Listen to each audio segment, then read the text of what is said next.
calamity within the last 1,000 years.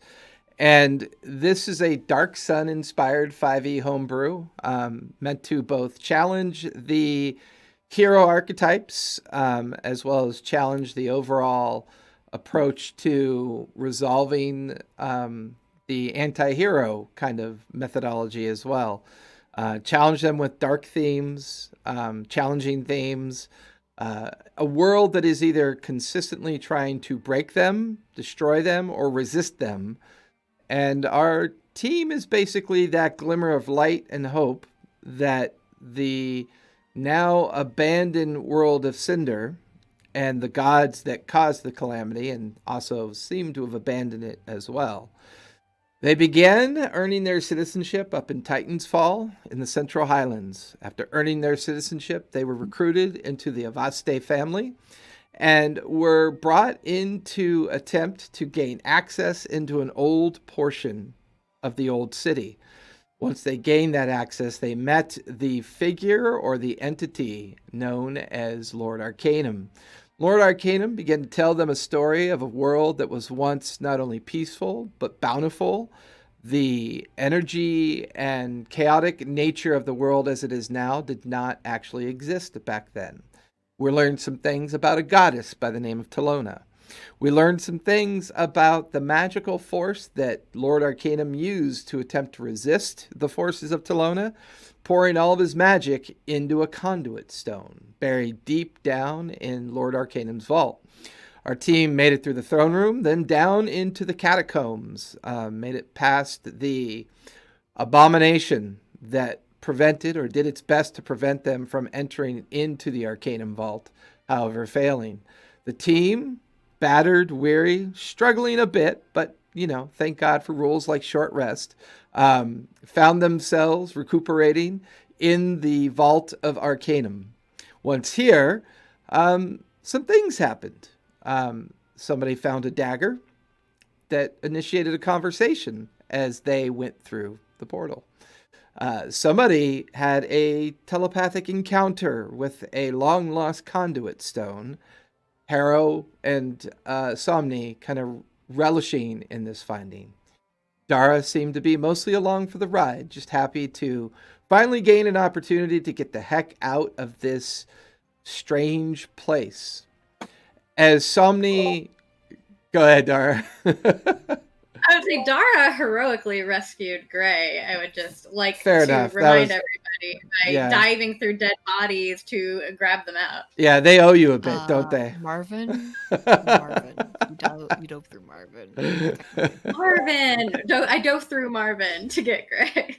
And as Somni used his telepathic ability to communicate with this conduit stone, it being inert and inactive for so many centuries sensed something with power needing help, and that sensory, that understanding of the need to find a safe place to get out and receive that help, it locked into a familiar magical or familiar person that went by the name of Pharaoh. Recognized this person as a dual entity similar to the Templar essence that was Somni. Using a long-lost ability known as planar travel, the vortex that appeared shifted, allowing them to leave the primordial plane and shift through many different planes of existence and then seek out this beacon, this safe haven. Once they were ejected from the planar shifting and back in the prime material plane, a bit of time had passed. The season of heat and the season of dark had passed again, as we are now in that brief 1 week period of time before the season of light begins. A sudden burst of immense heat and environmental challenges before the transition into what's known as their spring or the season of light.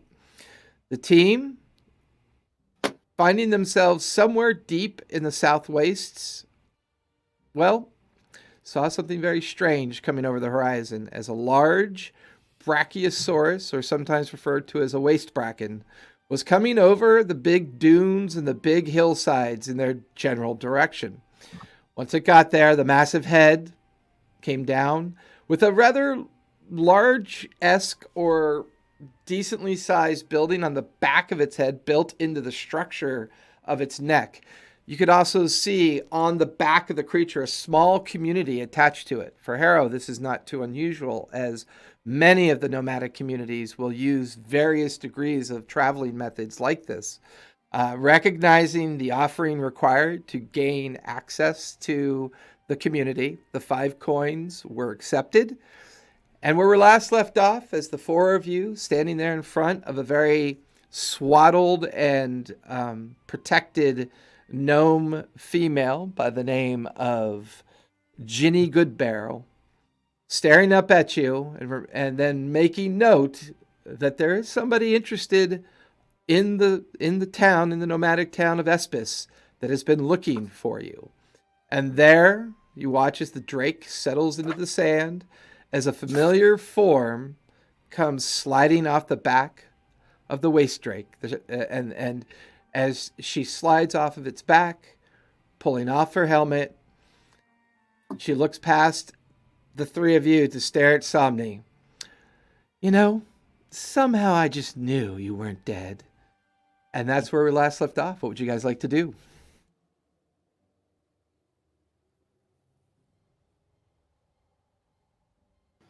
And I did we last get confirmation that it had been several months as well? Yes, it's been at least 8 months since you've last seen her. She does look a little different. Her hair is much longer.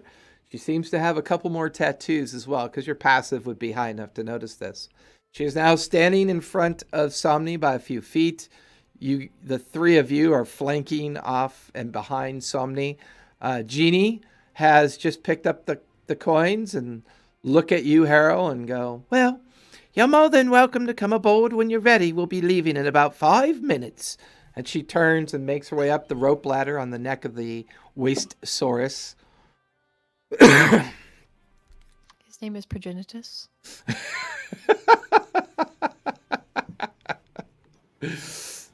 Harrow is a bit overwhelmed by everything that's happening right now.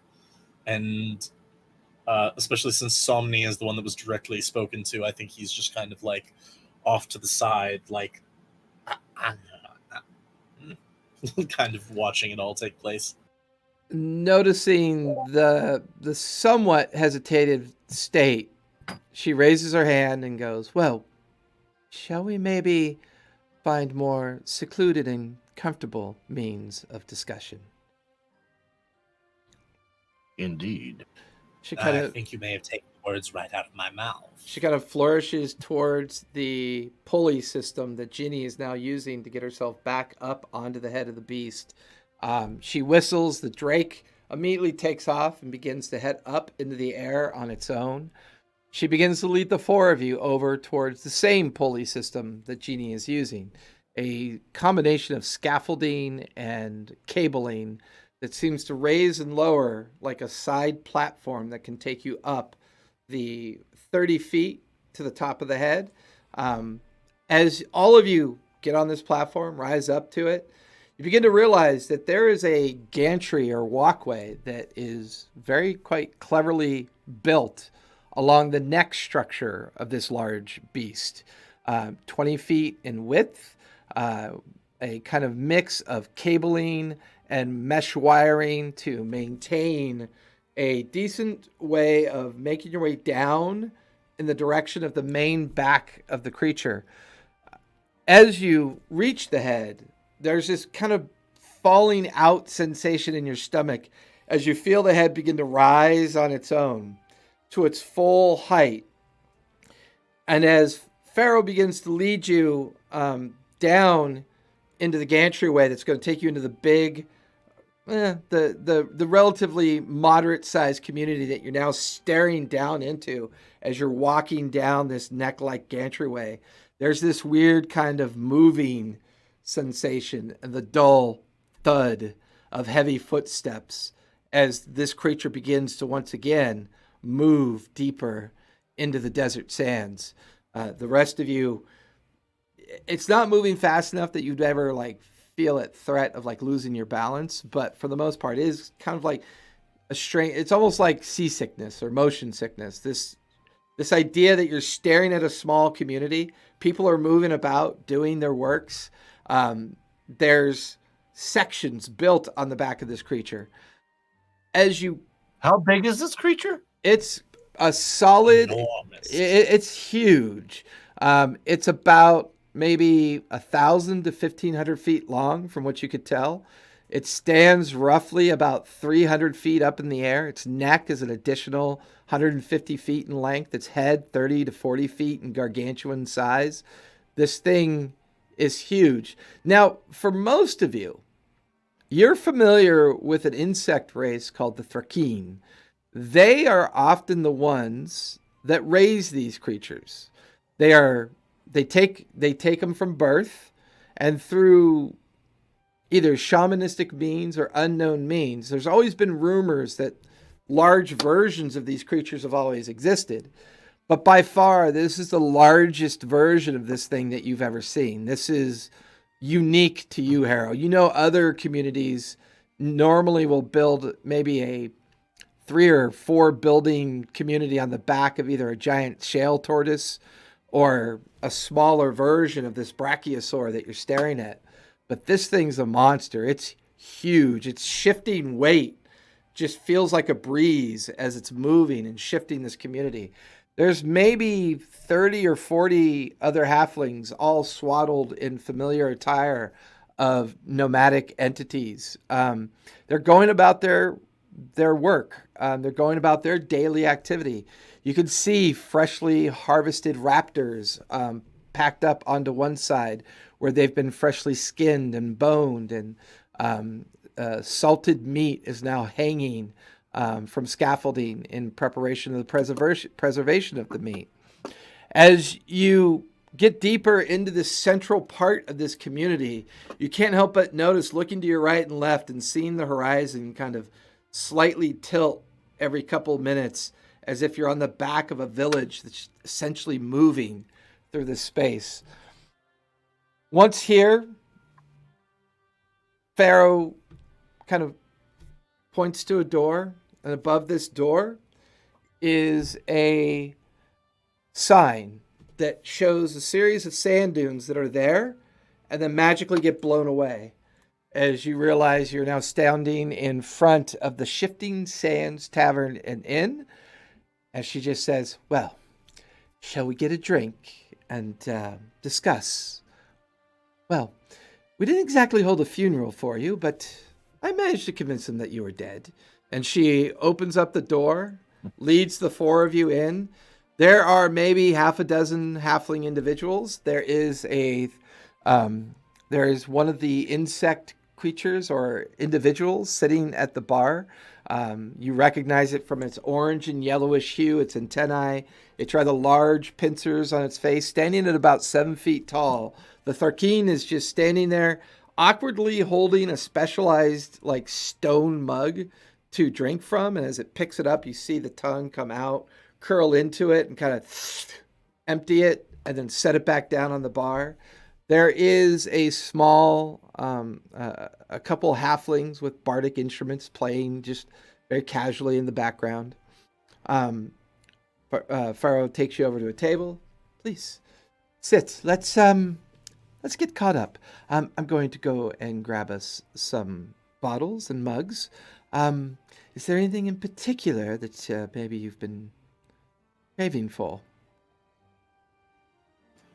Oh, some hard liquor would do a bit of good in erasing the hard labor of these many months. I will get a bottle of the waste whiskey. It's quite good here. Excellent. Thank you.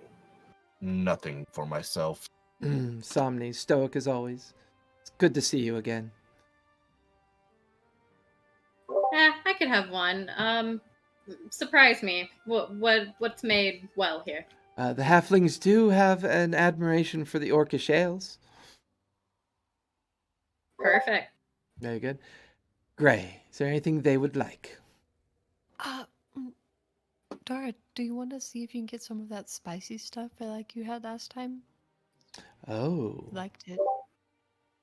I mean, do you feel like helping me to wherever our quarters are later? Anytime. I would Maybe- like one spicy thing. I have no idea what his name was, but it was spicy and alcoholic, please. I think I recall which one that was. I think that was the Titan's Fall whiskey. You normally mix it with the Orcish ale as well. It packs a kick. I will go and Well, in gather. that case, we can. I will Spicy, gather it all. spicy. She kind of gives all four of you a kind of knowing glance, smiles, and kind of leaves you guys alone for a few minutes. She is I have at a very important question because we're on top of progenitus. At any point, was there flesh of progenitus available to pet? Give me a perception check. Yeah, I will do a perception check. 19. Now, you remember walking the gurney, and once you got off the neck-like gurney to transition over into the main body of the creature, these creatures have evolved what they call salt-like blowholes that the halflings keep clean and harvest the crystalline structures that encase these blowholes. This creature has learned to consume sand, and then it feeds off the sand crystals, and then as it evacuates it out the blowhole, you would have had an opportunity to experience that, where you could kind of like touch the transition from the neck to the main body, as none of that's planked or none of the walkway is covering the major like shoulder haunches, because they move with such height they would rip apart anything that would be moving across there, and that would definitely give you that opportunity. Y'all know I definitely petted progenitus's blowhole on the way in, right? There's even Crazy some enough. salt crystals on your fingers kind of sticking. Lick it. It's very much an umami like flavor. It's very sweet and salty at the same time. Delicious. Only one blowhole? There are two. Okay. One for each massive lung. AKA halfling cannons. Let's go to the air show. Watch us launch halflings in the air for half an hour. They come out covered in lung mucus every time. Oh, God. Let's go. Let's do it again. Let's do it again. Let's do it again. Yeah. So after a few minutes, Pharaoh comes back. She brings mugs and bottles and a pitcher, a stone pitcher of, well, a crystal quartz-like pitcher full of the Orcish ale. Sets down 3 bottles, 2 bottles of the Titan's Fall whiskey and a bottle of the Wasteland whiskey. Nice. She sits down, begins to pour, and just looks at the 4 of you and goes, "Well, you look amazing for dead people. So, I'm curious. Well, where would you like to begin?" I'm curious. How did we die? Well, you've been gone for at least 8 months. The Avastis were still unable to crack that door. They even made physical attempts at doing it. They've made some progress when I last was there, but they have still not been able to avail themselves into the lower chamber. I'm imagining the 4 of you had more successes. That is potentially accurate, I say, as I take down the bottom part of my mask and take a sip and kind of like look in Somni's direction, like I don't know how much you want me to tell her. she is privy to any of the information that I can provide.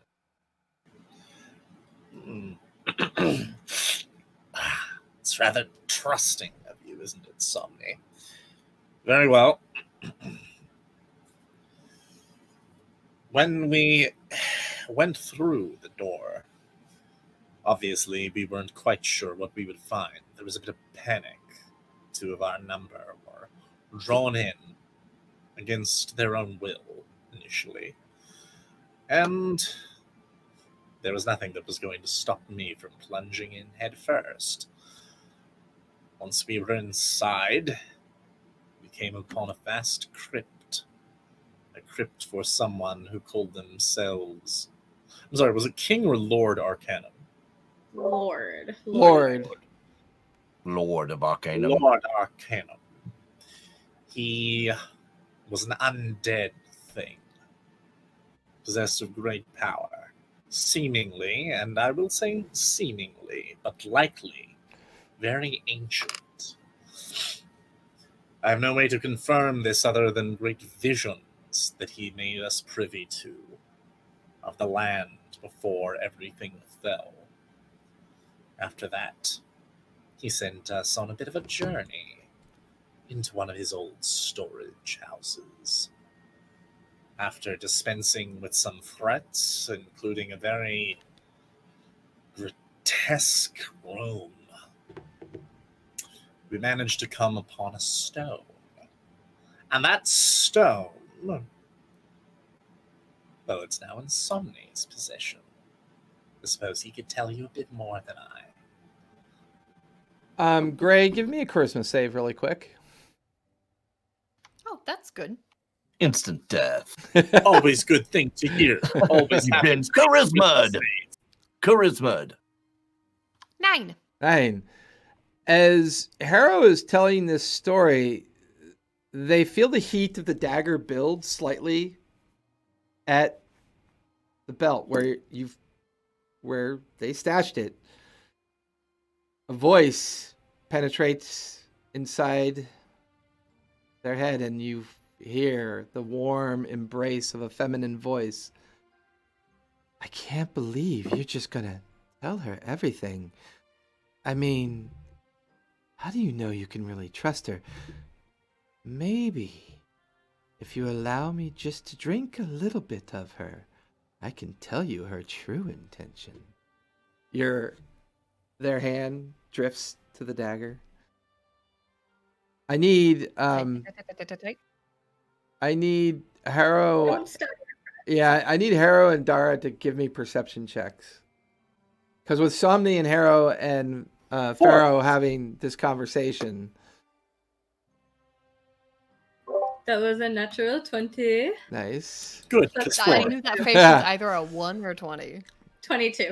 Yeah, for you, Dara, as you look over at Gray, there's a weird kind of mischievous look in their face, and you're just like, it's like a shadow briefly. You can see their hand is down at their waist, tapping the hilt of a dagger that you don't recognize. They pull it out and then put it back in. They pull it out, put it back in. Dara's going, I assume, how are we seated? Like within a few feet Like, of would I each be other. next to them? Yeah. Well, unfortunately, you're at the only like larger table. Most of the tables here are halfling size. So you're at the only normal size table that they have for either visitors or travelers that come by. You're within about 3 feet of each other. I'd say you and Gray are about 2 feet apart. Harrow's on the other side. Somni's across from Harrow, and then Pharaoh's like right in the middle, like kind of in between everybody. Okay, so noticing this, I'm going to try to very sneaky, without other people knowing what's going on, like just kind of like reach over and like grab their hand and wrist, like where they're grabbing the dagger, and just like look at them like, what are you doing? Give me a sleight I'll of try hand. to make that casual. Yeah, give me a sleight of hand check.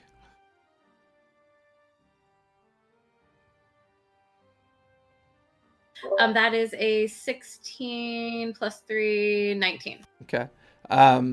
Gray, go ahead and give me another charisma save with advantage, please. But what if it was disadvantage for the lulls?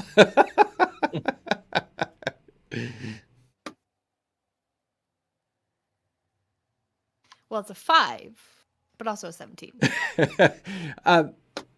As they feel Dara's hand touch theirs, it seems to break whatever that voice was doing. It just kind of breaks the energy, the concentration of it.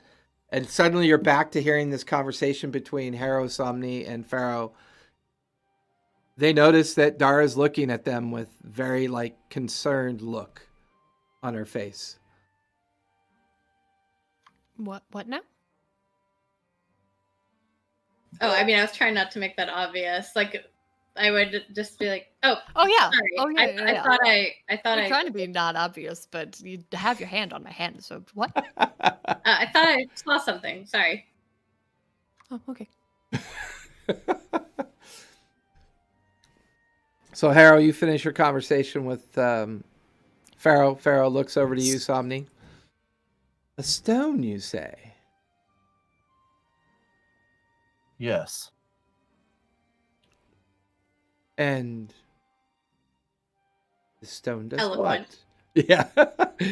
And this stone does things? I mean, I guess I thought I managed to convince the Avaste family that you had died down below in the old city. I wasn't sure if it was true or not, but if you found something that you think we should take to suit, perhaps we should discuss it. Suit. Slam my fist on the table What do you in mean, a suit? very rare loss of stoicism control. Excuse me, Silence. I believe that there are things that haven't been communicated here.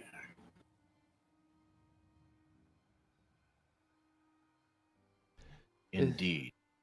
There's something For wrong. another time. There's something wrong, Somni. You seem upset.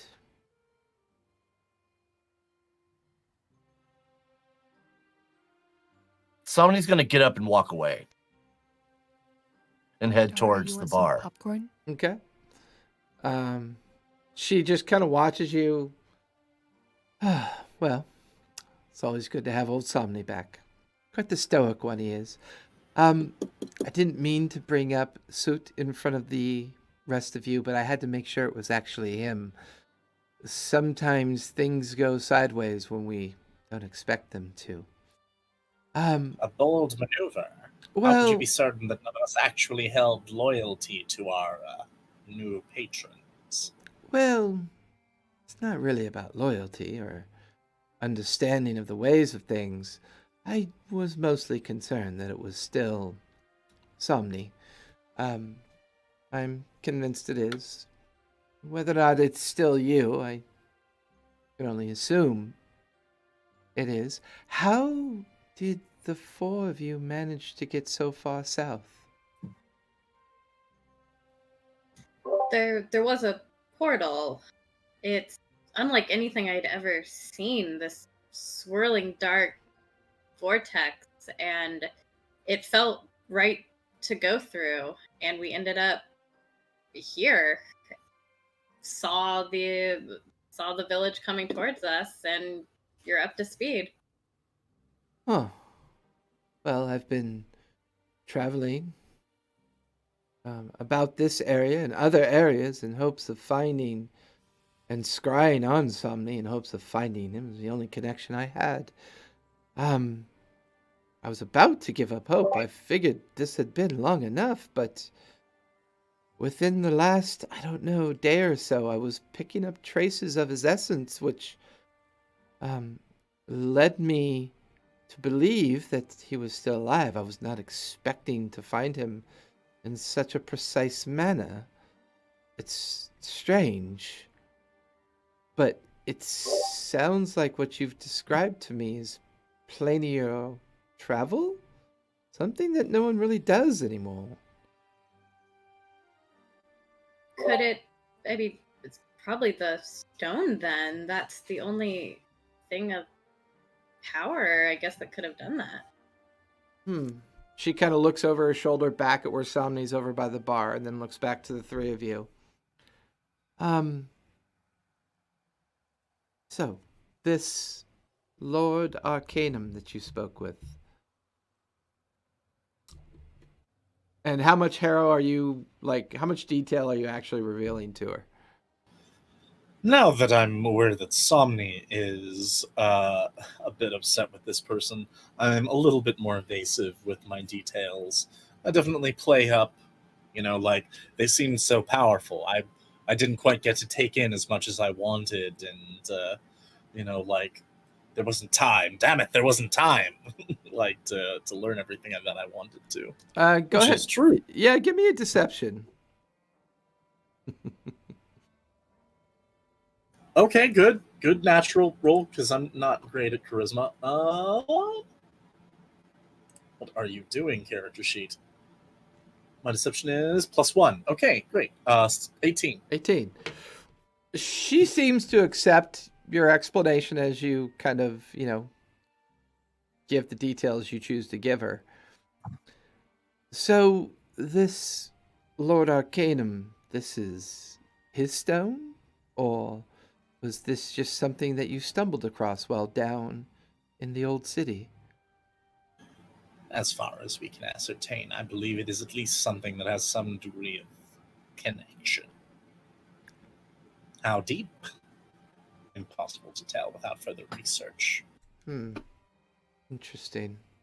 Well, if you'll excuse me, I will go and explain myself to my brother and,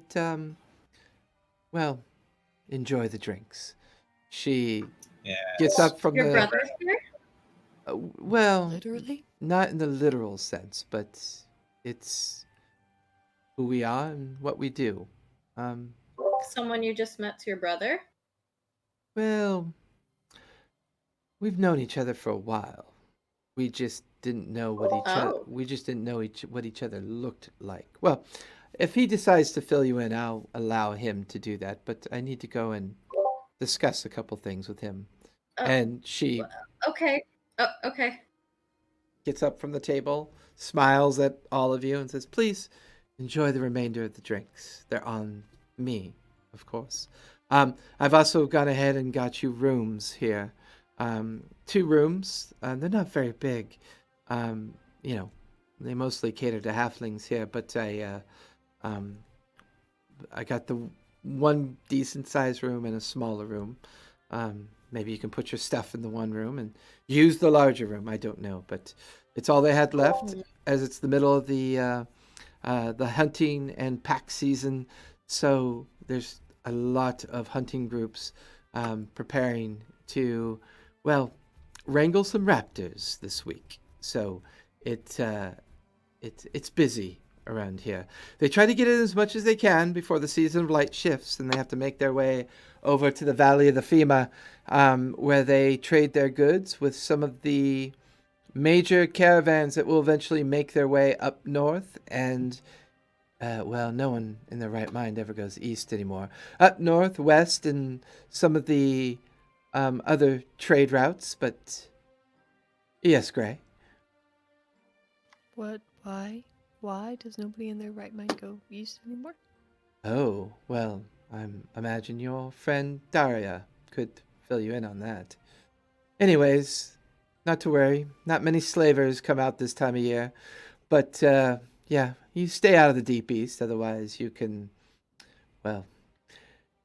you'll run into stuff that you don't want to run into. Not so bad during this time of year, but better to stay out of the east for the most part.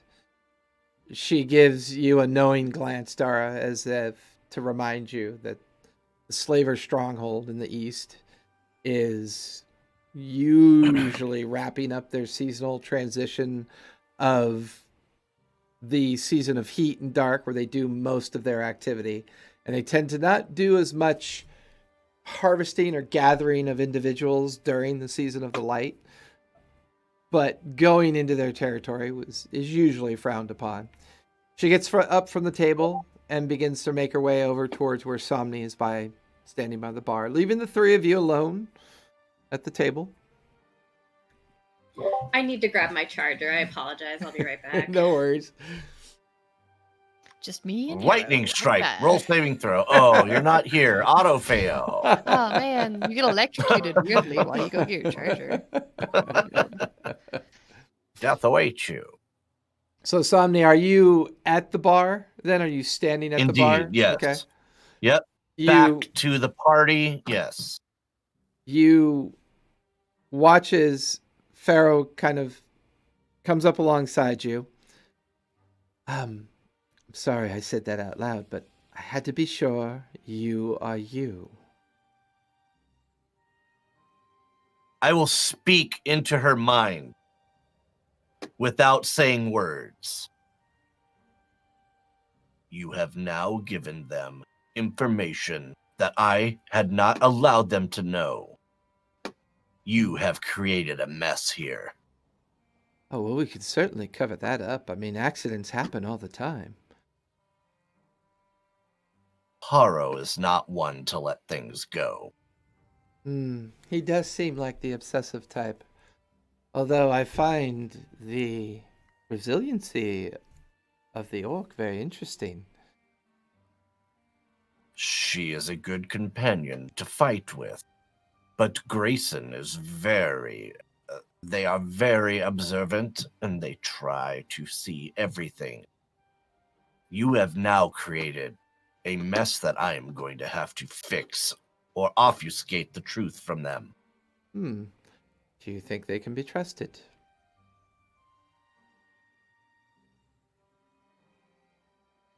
I'm not sure at this time. Grayson shows signs of mental instability, and Haro has an insatiable quest for knowledge. Not all that different from us before we became our Templar selves. I mean, our convictions and our absolute understanding of what his lordship intends for us. I mean, mostly I mentioned Soot's name because things have changed dramatically. Things at the front are not going well, Somni. Many of the forts that we've held for some time have fallen this season. There would seem to be new devices being constructed and being brought into use. The slavers seem to have chosen sides, something that we've always counted on not happening. Something has brought them over to Titan's Fall side, and, well, we think their master surgeon and their master artificer is at work for them. Some of these catastrophic devices that were used are things that we have never seen before. But I digress. I probably should have used a different way of proving that it was you, but these times are difficult, and I needed to know for sure before, because for all I know, you could have been a supplanted spy designed to trap me. Already I've avoided at least 3 assassination attempts since your little adventure down below the old city. The paranoia of the families is growing as well. The mother of Osti has been in permanent seclusion for at least 3 months, and needless to say, the handful of individuals allowed to see her, Somni, have some interesting tales to tell. She's not quite the same person she used to be. But it doesn't matter. We are stuck here for the better part of 2 weeks as Espis is forced to conclude the following of the raptor herds, harvest as many as they can. As far as the Avoste family is concerned, I am traveling here to secure a whole new group of raptors to deliver upon to the family as they are beginning to, train and put together their own cavalry unit to send out to the north. With the recent successes along the borderlands with the Shattered Collar, It would seem that the high mages are pouring all of their resources and efforts in taking advantage of this situation. I was not even planning on being here, but the Avastes insisted that I get them more raptors for their men and women going to the north. I used it as another opportunity to hopefully try to find some semblance or essence of your being, as we are taught to do in the Order, and I'm glad I've come down here, but this stone, Somni, that young hero over there told me of, appears to be a game changer, as they say. The stone at one time possessed power I've never encountered before. We need to find a mage loyal to us immediately and have this looked into. You need to understand the stone appears to be connected to me in more ways than one, as it has poured energy into my very essence, and I, too, am somewhat changed, although still in control of myself as Somni due to my dual mind.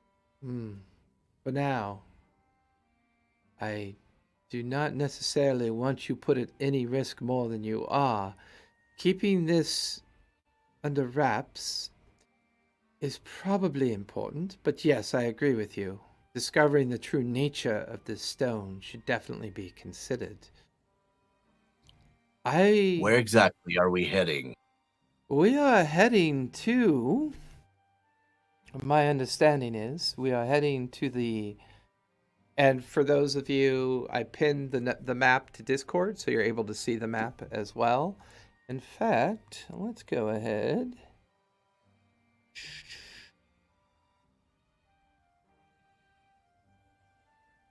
My understanding is that they will need to traverse certain areas of the raptor wastes and highlands, avoiding the fire beetle inhabitations of the central region. They have to collect at least 100 head of raptor before they can make their way to the Fima Valley. Once we're at the Fima Valley, we make our trades and then eventually make our way north. I hope to acquire some lesser windrakes for the four of you in hopes that we could travel faster and with a more precise pace once that happens, but I don't know if I'll have any luck. They do have two here with the Master Keeper.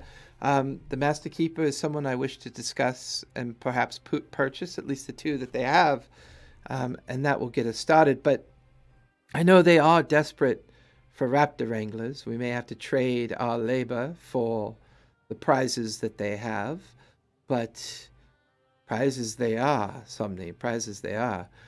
It's probably a week, maybe 2 weeks before we make it to the Fima Valley at this rate. Are there any mages that are loyal to our cause that we can meet there? Loyalty is cheap. I do know of a particular alchemist that resides in Espis. She has served some of our other brothers and sisters in the past. I believe she is safe to reach out to. Palia Greenbottle. I will arrange the meeting. I will see to it that we meet with her and discuss with her the stone, and we'll make sure that she understands that it's a Templar discussion, not an open discussion. I believe we will have her word on that. And what do we tell my party members, my compatriots? Well, tell a little bit of the truth and leave the rest out. As far as they need to know, you're a Templar that works for the Order of Suit, and you are merely a wanderer of the waste, gathering up information and knowledge to better our organization. And you can always say that you berated me for speaking Suit's name out loud when I should not have. That should provide you with a decent amount of cover. Or you can throw caution to the wind and tell them everything. I leave it up to you.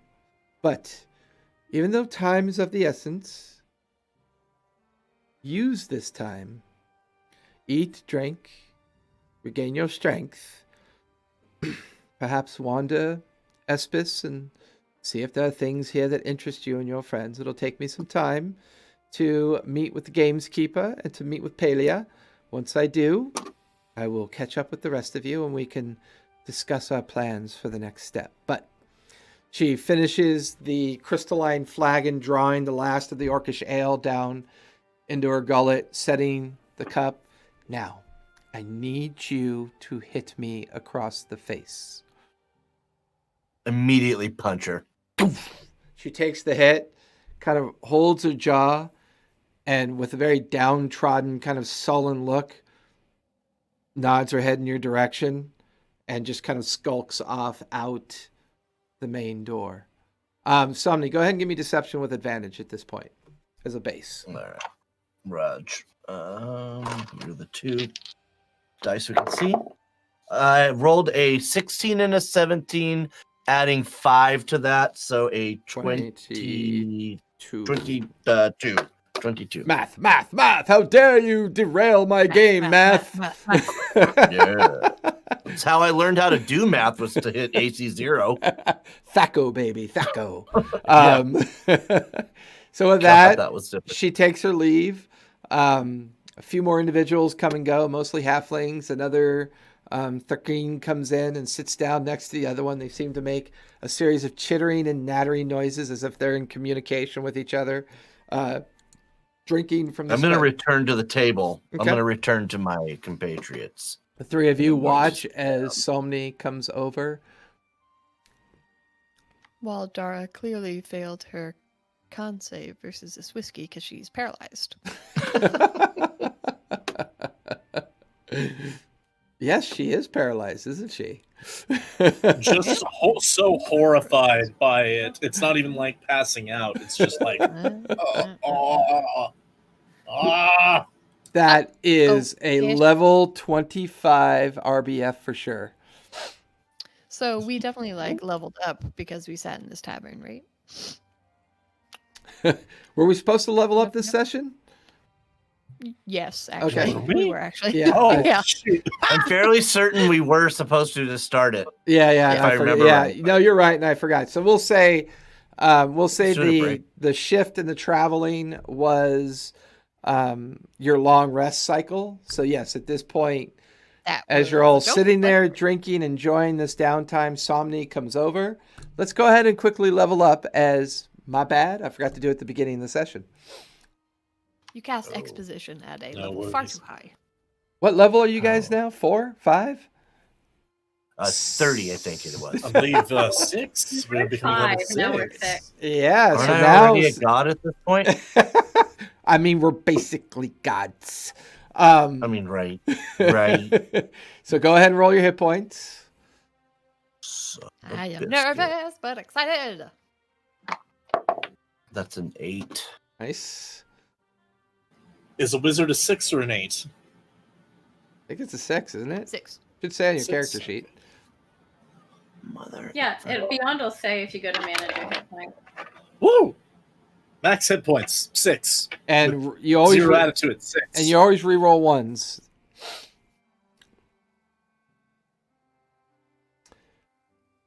So as everybody has that deep, concentrated look that everybody does when they are Yes. leveling up Oh, yeah. their characters.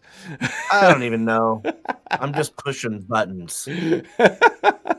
You have taken Totem of the Butterfly. What? You can draw really, really good now. And That's it. it. That's all. And at level 7 Somni, you do get another Templar ability that I have not put in there yet. So Okay. I No. will organize that for the Cool, next cool. time we level up.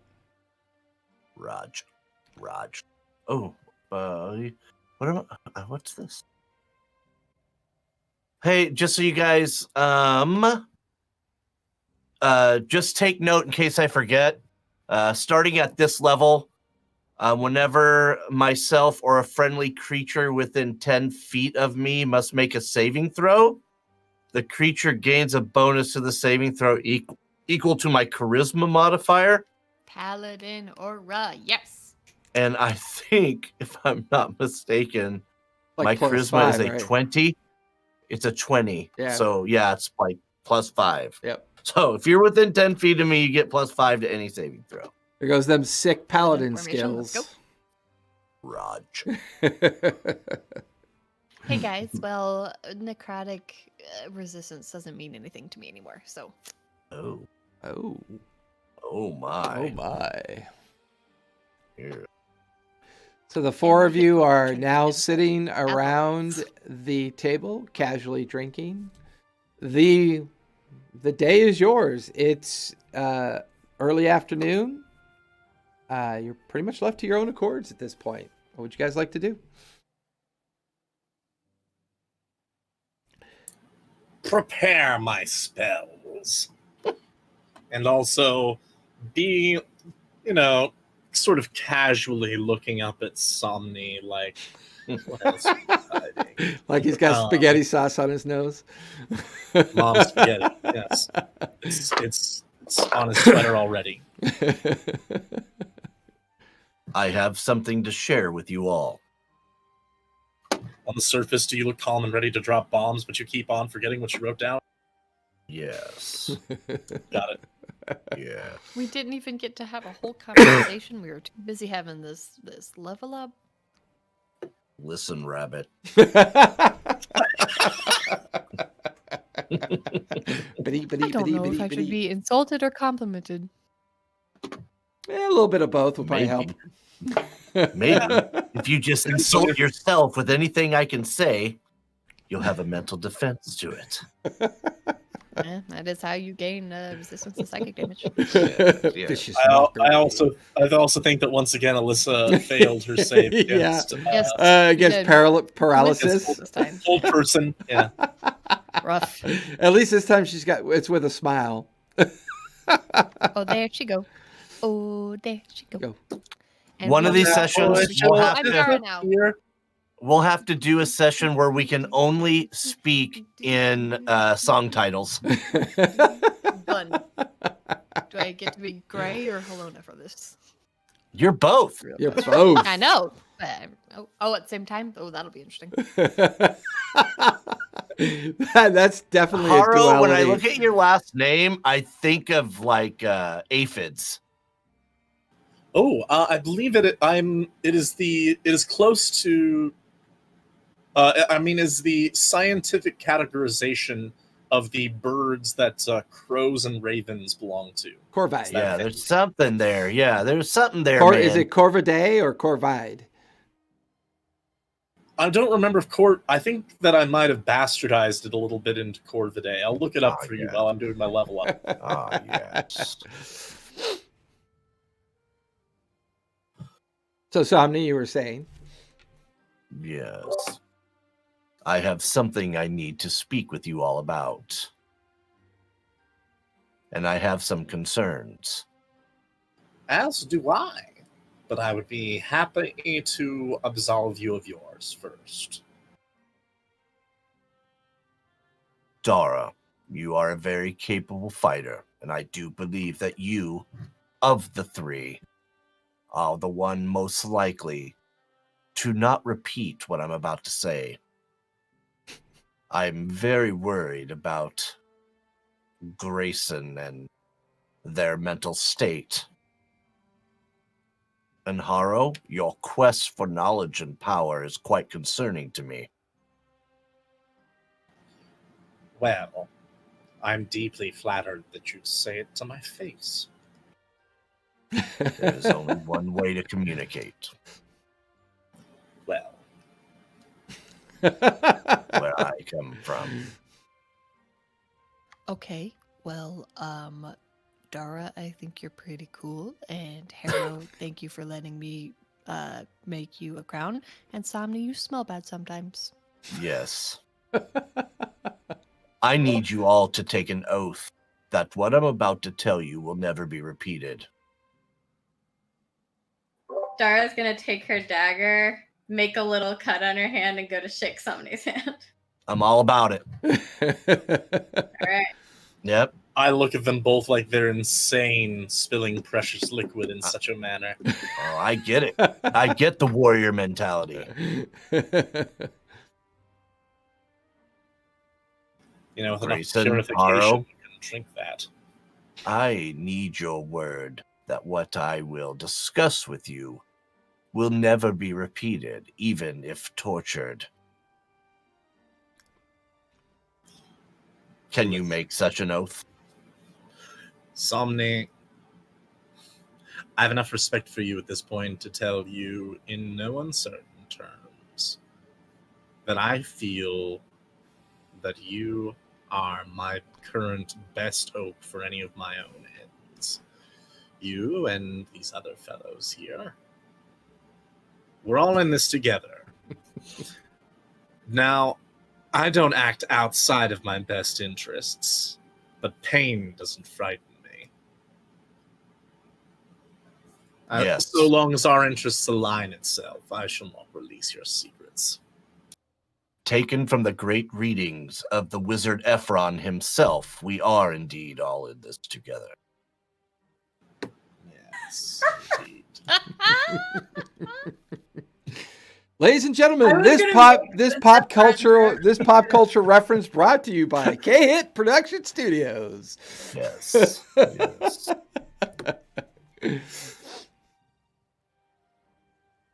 Dumb. I'm on a mission to stop the advance of Titan's Fall from taking over all of the world, as you know.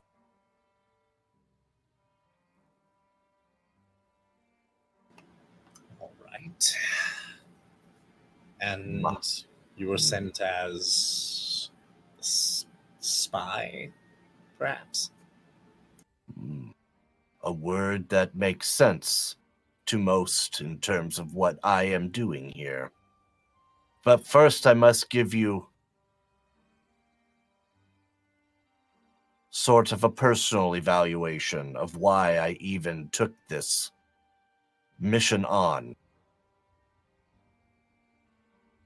You need to understand that I believe that this world, this place,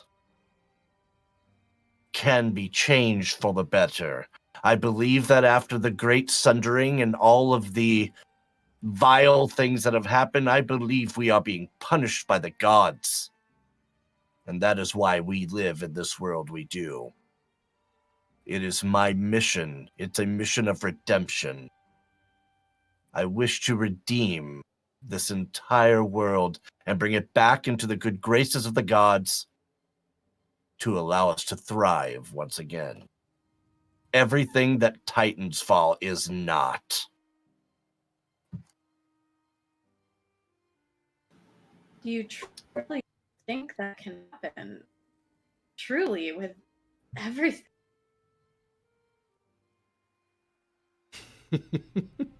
I With everything believe that's happened, was that how that ended? Sorry, you were a bit shocked. Yeah, I didn't hear the rest. Can you repeat it? There she is. That was it. I'm sorry for the connection. No, can you say it again? I just didn't hear you, babe.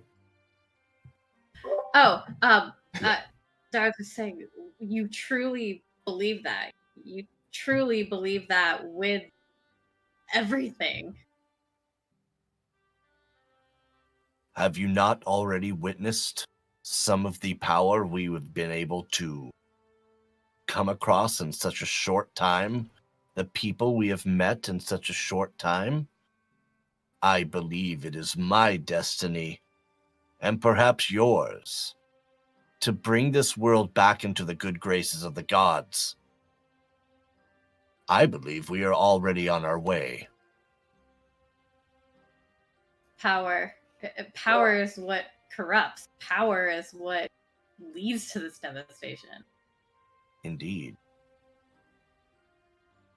But it's not power I seek.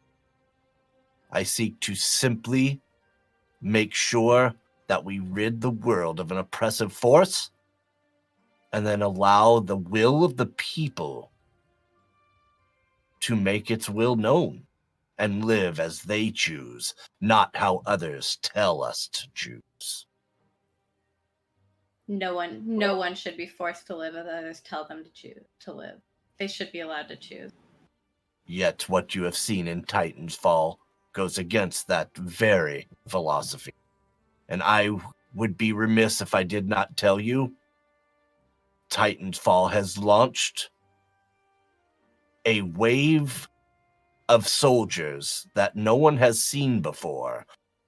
The way that it was described, and I'll look directly at you, Haro, I believe an artificer and a wizard has created some sort of construct army and has sent them against the forces of Soot, and they are devastating him.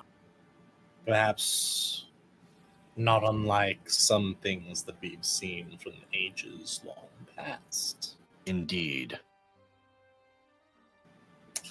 Tell me, Somni, because I am quite interested, and believe me, I do have great sympathy and empathy for your goals. You speak of toppling tyrants and the will of the people, and Dara, you mentioned power corrupting. And yet, you seek to throw your power behind the gods who have determined that the world should be as it is, because we've displeased them. The gods who have turned their back on us, and thus these people whose will you support suffers. You seek to empower yet another hierarchy of force. Is that because you trust them more? More than the people in charge in Titan's Fall, or Soot, or more than yourself? I believe that without the help of the gods, none of this will be possible. Very well. Just curious. Perhaps there are gods among us here. Perhaps there are some that will ascend and treat this world as it should, as a place where everyone thrives together and betters the condition.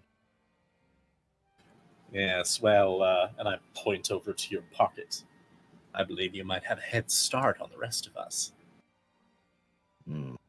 If we are deciding to do this together, then the rest of us is all of us, and we are all ahead of the game.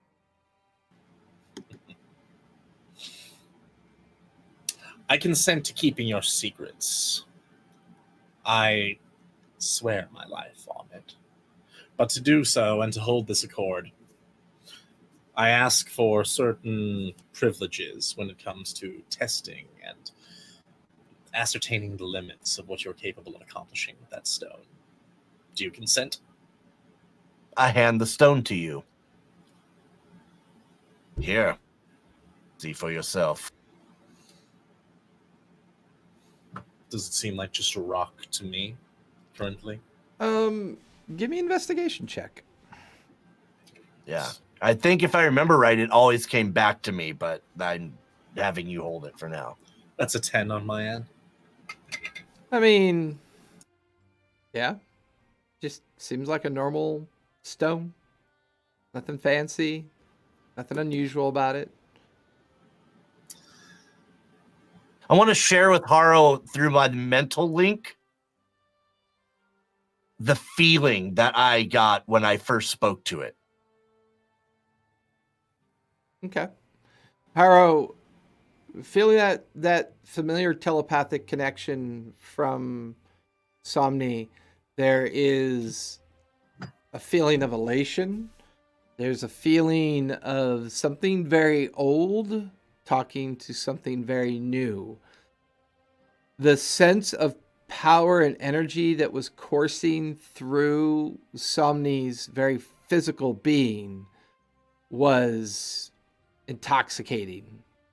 Still is a little intoxicating. Those emotions, those feelings kind of pouring in through that mental image that he's sharing with you, picking up on the overall, picking up on that sense that almost like he was meant to find this, or someone of his nature was meant to possibly find this. Kind of hard to pinpoint for sure where this came from, but the fact that he's willing to share that raw emotion of it, it affects you.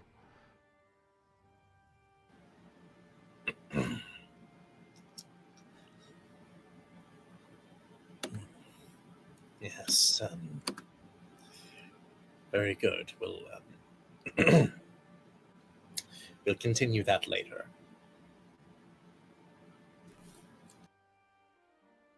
As Harrow like kind of reaches up under his mask to rub his temples.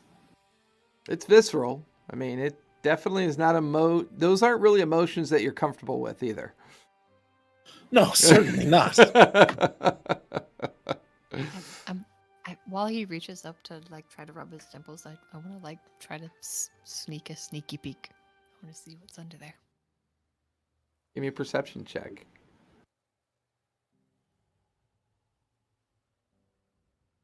$24. Up to you, I Harrow. imagine that the upper half of my face is probably not visible with the shadows and everything, but that's pretty good, and I'm assuming good enough to be able to like look without me noticing very clearly. So I'll say you see deeply tanned skin of someone who spent a life out under the sun, but gone a bit more sickly looking under the mask. There's scraggly black curly hair, as well as what looks maybe for a second like script. As I let it back down. I have questions. I think we'll give Alyssa another moment here. In the meanwhile, let's talk about boy bands more. Does the rock come back to me? DM, does the rock come back to me, or is he still got Yes, it? I handed it over, as I said. Okay. Yes, we'll do more of that later.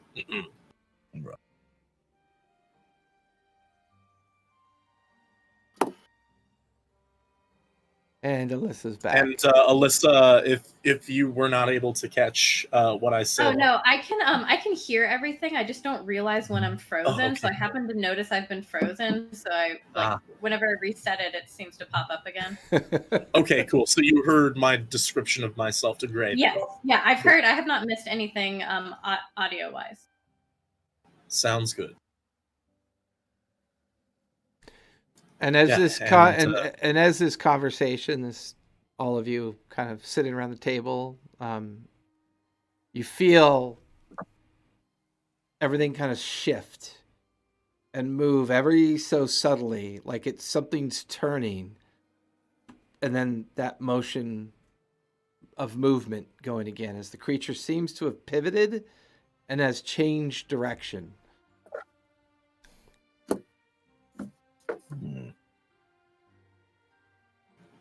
I should ask the bartender where they're taking us.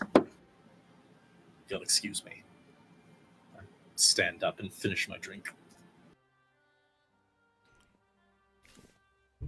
What are the rest of you doing?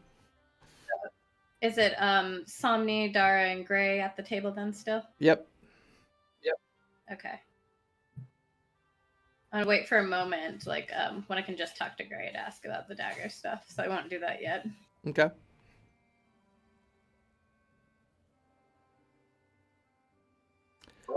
Thank you for sharing with us, Somni. It can be difficult to trust new people, and it's obvious you had secrets, but we didn't realize the degree. I feared there was no other path, and that you deserved the truth.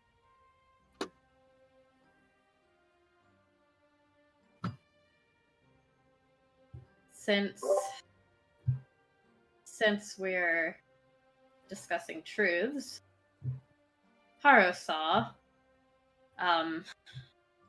Dara's gonna let like a little bit of her tunic kind of fall down, so you can see the slave brand under the clavicle, just for like 2 seconds, and then pull it right back up. It'll be dangerous ahead. I don't know who we're gonna run into. If I'll know them. Thought if I'm putting you in extra danger, I thought you should be aware. You have my solemn word that you will never have to do that again. Oh, I won't. I'll take my life before I let them do that again. If you're faster than me. Thank you. I have a thought. Spiders, oh my. He watches a spider, like a set of spider pincers, come up out from underneath the table, pull something off the table. God. Yes, very good, Philip. Not everything that I do has to do with naming random creatures, Somni. Just mostly. I don't judge just you half on of it. one action. All right, okay, then never mind. I'm sorry, Gray. I'll just be sitting in the corner getting dunked on, I guess. I jest. Please talk. As I was going to say before I was so rudely interrupted with spider question, I could use the spider. No, I'm just kidding.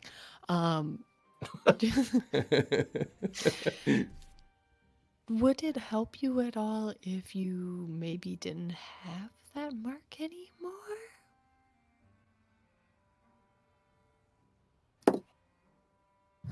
How would I not have that mark anymore? For purely professional medical reasons, I should examine that later.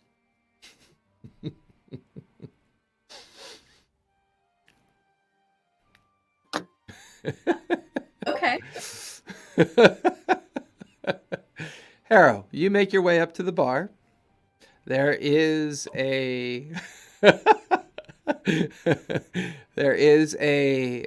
female halfling on the other side of the bar, dreadlocked hair, wearing many different tattoos and piercings. Oddly enough, there's one section of the bar that seems to be taller than the rest. That's the one that you kind of gravitate towards, as other shorter individuals are at the other portions of the bar. She walks in your direction, and you watch as she's clearly stepping up onto a platform that allows her to be able to get as high as you are, sitting or standing at the bar as you lean in. She looks across. What can I get you? You need more beer? More? The oak ale? The Titan's whiskey is rare. Your friend bought quite a bit of it. Yes, I might have a bit of that as well. I'm also curious. I felt the beast turning beneath us. Where do we go? Oh, well, we've turned towards the Raptor Wastes. That felt like a northerly turn, I think. Yeah, we probably have some scheduled stops to make, gathering up raptors, herding them, and capturing them. The hunter packs should be in tonight celebrating, as I'm sure they'll kick off their beginning of their season tomorrow. Quite an interesting group. Do you know the number of days until your next scheduled stop? Oh, I believe we'll probably stop any time within the next 24 hours to chase down raptors. And it'll be a series of, stop and go. And I believe at some point they will feed the beast in the Great Waste. And then we will turn northwest and head for the Fema Valley. And that's usually our last stop of this particular point of the season. And then we head south west down towards the borders of the Stonewood and trade with the elven families. What does a beast this size even eat? My own peoples. He kind of hesitates on that. They were never grown this big. Oh, yeah, well, this one is a unique one. Master Gwendolyn, or Mistress Jeannie, well, let's just say she comes from a very powerful family. This organization has spent quite a bit of time hunting the wastes, and there was some point that she came across a Tharkeen order that had taken possession of an unusually young but large-sized brachiosaur, and it was found somewhere near the Bracken Wastes up in the deep north, which is in itself a bit unusual. She could tell that it had been tampered with, magically altered, or she was not entirely sure. She took possession of it. The Tharkeen trained her on how to raise it. Needless to say, she tells the story often about how surprised she was when it began getting bigger and bigger and bigger. That's when she met up with Palia, and Palia, through her magical understandings of the world, helped the beast continue its growth, not inhibiting it in any way, but managing to give it a healthy life and foster its growth. And here we are. We are a small community on the back of a very large beast. Needless to say, the slavers do not bother us. Yes. Must make you one of the more prosperous tribes out here. It does. We have learned that sharing the wealth prevents those from stealing it from us. So there are lesser nomadic tribes that we deal with. The sharp-toothed orcs near the area that we're going to now, they are often there. Sometimes they're not there. Their sand skiffs travel swiftly, and sometimes we join them in the great herd harvest of the raptors during the next week. So we might come across some of them as well. Some of the lesser nomadic tribes will probably be harvesting the herd as well, like they normally do. But with any luck, we shall know in a day or so. Thank you kindly. And I'll have another shot of that whiskey. Oh, very well. That'll be a single coin, please.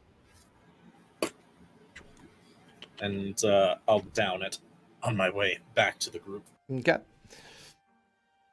Harold, you find yourself back at the table. 4 of you are still there. What would you like to do?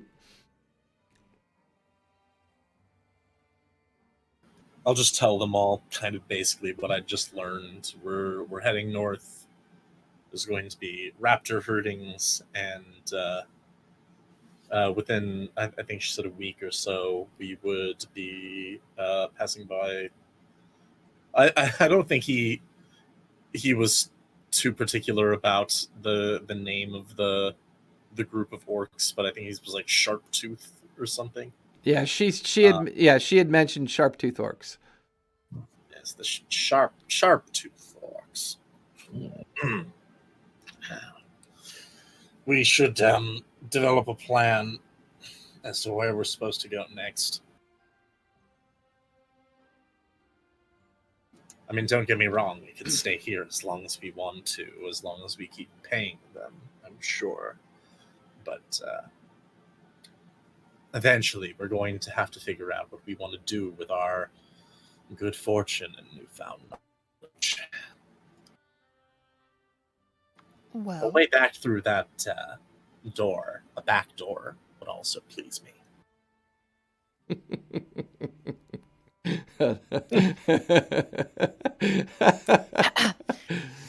don't know me. You don't know, No, Jack. you're right. I haven't even seen your face, so no. One would say I do not know you extremely well.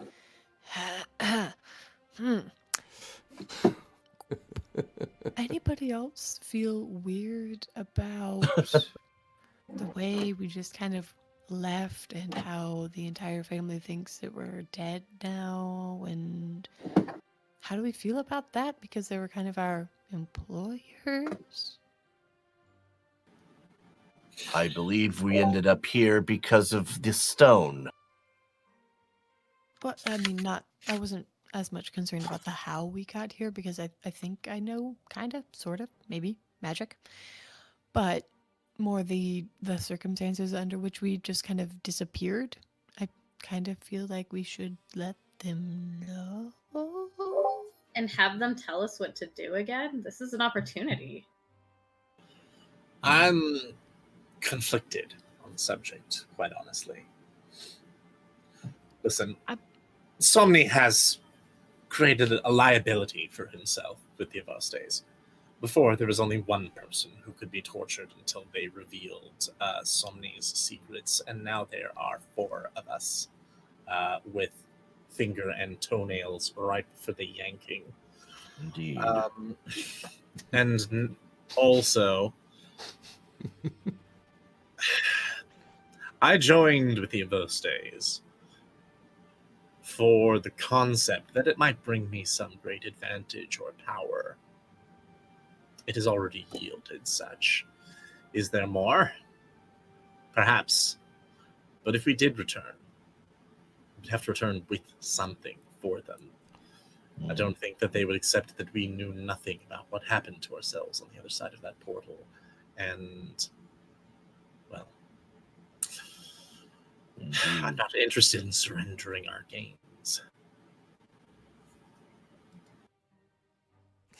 Yes, Gray?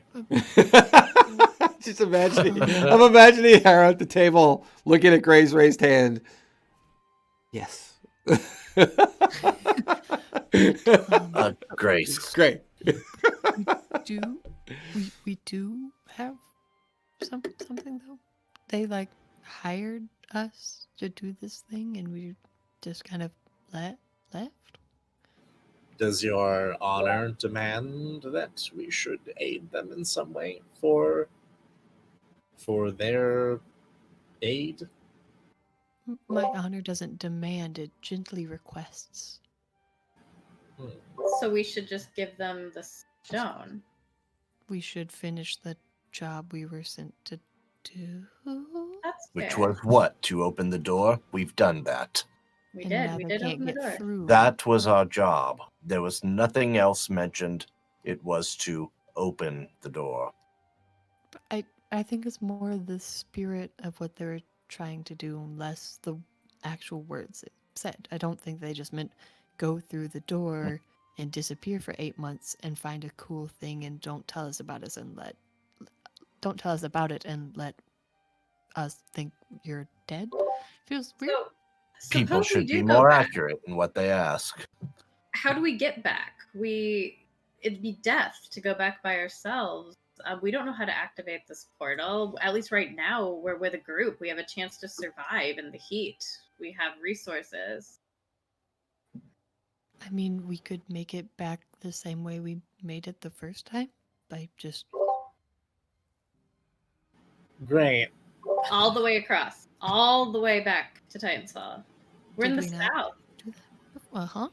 No, the portal took us here. We're ages Yeah. away. Okay. Well, do you know how to activate the portal? It was kind of random.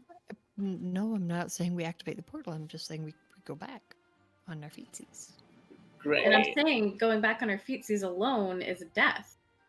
We aren't alone. We have each other. There's that bright Phil. glimmer of optimism. Have you traveled spent a across great these deal of wastes? time in the wastes. Grayson, have you traveled across these wastes? No, but And then Dara's gonna look at Haro and just be like, Yeah, I'm gonna look at Darl. Oh. Yeah, suddenly things become more clear. But My assessment was Hello? not far off. Haro, you did this by yourself for a while, right? And now you have friends. So if you made it by yourself, you have a better chance of doing it with friends. I accepted whatever aid I could find, and when I could not find it, I took it with whatever power I could wield. There is nothing that lives in the waste that does not either have extraordinary power, such as this great beast, or a will to kill for its own dinner. I only have the latter. Okay.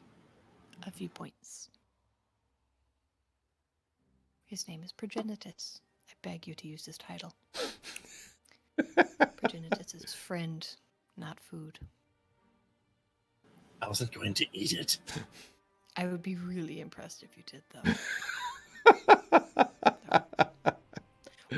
What would happen if you just turned a giant thing into a tiny thing and you ate it?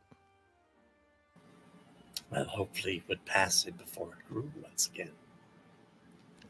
That's a lot of poop. Oh yeah. If we may return to the... Harrow. And I reach out my hand. Hi, I'm Aid, and I'm here. Okay, yes.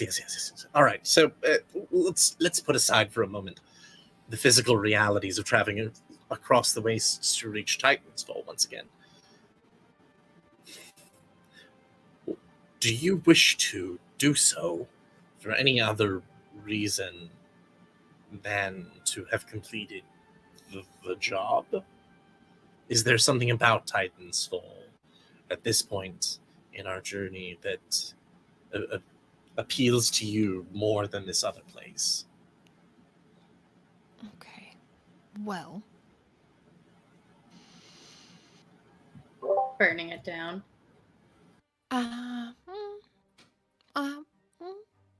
It's an option, but like we went through a lot to be able to get our citizenship, and it feels weird to just kind of throw that into the waste. No. Yes, I understand, and I grasp the significance of it. The citizenship was important, I suppose.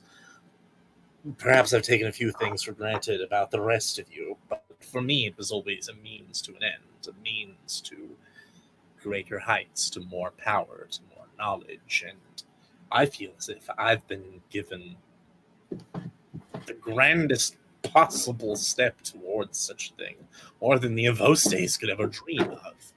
In fact, they've been trying to dream of it for ages now, and failing miserably. I want to return. I do. I have things that could be accomplished there. But I think it's prudent for now to stick with the resources we have. We've been gone 8 months. What's the difference if the portal took us for an extra month? We don't have to rush back. The woman, your comrade Somni, she won't be informing them that we are alive, I assume.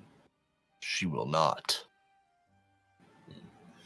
Then, if we should ever decide to return to Titan's Fall, and should it become necessary to have completed our bargain with them, we may simply distort the truth slightly and say that we arrived just a few days ago. What's the difference as far as they're concerned? Yes, I'm talking directly to you, Ray. You don't need to raise your hand. Just checking. I feel like sometimes I have to have permission for things. Ray, you have more than proven your worth. There is no reason why we must treat you like a child, even if some of your whims are a bit impulsive. Your power and expertise speaks for itself. Speak as you would. I am addressing an About equal. that bit about the whims, but take it. So we want to not tell them that we're alive? Not yet. Not until we have a better plan. Because I could do that like tomorrow. Maybe a few more days than tomorrow. How many?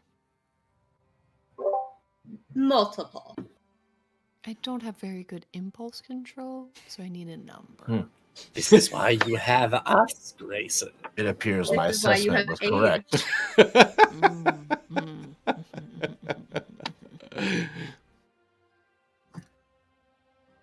automatic impulse distraction. 8. What are you speaking of? I was making an acronym. It wasn't a very good one. I don't know. I thought it was pretty good. Dan does too. You there, back to your seat on the bar. This is a private conversation. What is I'm sorry. What I is was that strange bearded human doing on here? I was just Yes, delivering and a who fresh who bottle. wears the hair purple here in the How sand? It tall? stands out. How tall are It's the stools or chairs anti-camouflage. we're in, by It's the like way? a target. They're normal size. I mean, from your standpoint, they're normal size. There are, for the most part, the remainder of the furniture here is halfling size. Are my Oh, feet it's doing their the fun little size. danglies? Probably. They're fun size seats. Feet are doing the little danglies? Okay. Like those little As, fun size Milky Ways. Yeah. Yeah. I like to say I Harrow- am fun size. Yeah. So I've never had a As halfling woman. Harrow is talking about this, like, I'm going to talk to you as an adult. When my acronym gets shot down, I just lean back and swing my little feet. Dude, your acronym was like a Led Zeppelin. It was I don't get it. rockin'. What's a zeppelin? And then it, Fucking and then it Robin. wasn't. All right. I'm not opposed to returning to Titan Soul when and if we have a plan to do so, and when we feel that it might benefit us. I believe we will return at some point. Yes. But I believe we have a bit of a blank check as far as returning to our employers, as long as we prepare our story appropriately beforehand. And then there's the mystery of the stone. I wish to figure this out quickly. As do I. Indeed. Do we know the stone is in Somni's dual mind, or we just know we have the stone? You know I have the stone. I think You're acting wacky. Yeah, I don't know if you guys witnessed the different colors going into my dome. I think you did. I think you guys saw what was it, red and yellow They and green. And Okay, saw- I wasn't sure if we knew that part. 'Cause they I know you were talking to Pharaoh about Yeah, it, but not you- specifically. Yeah. Yeah, you guys did see the oscillation effect of the stone. You saw that it was an energy of some sort, but only Somni would have seen the coloration. Yeah. Now I'm Captain Planet, and you don't know it. With our powers combined, Earth. Yes. Heart. So with that, as you guys continue your conversation, Jasmine, the halfling that you were discussing with earlier, comes over to your table, sets another bottle down. Courtesy of Pharaoh, she mentioned that you'd be taking quarters here. Here are your keys. She puts 2 keys on the table. It's on the 2nd floor, left hallway. 2 rooms at the very end. One is my side. One of the rooms is people for my size. We only had 1 other room available for your size. But feel free. They are near each other if you decide to use the small one for whatever reason. I know that big people often don't like our tiny furniture in our tiny rooms. So, anyways, thank you. This has been interesting. And she just kind of nervously looks around and walks away. Do we need to start rolling Constitution? Yeah. How much the are you? drunken- How much are you drinking? I mean, I assume we'd be conversationally drinking. Yeah, Harrow would be doing a bit. Harrow's done a few Conversation. shots. Yeah, I would say like Somni's. so excited, and he's just needing to consume alcohol to like.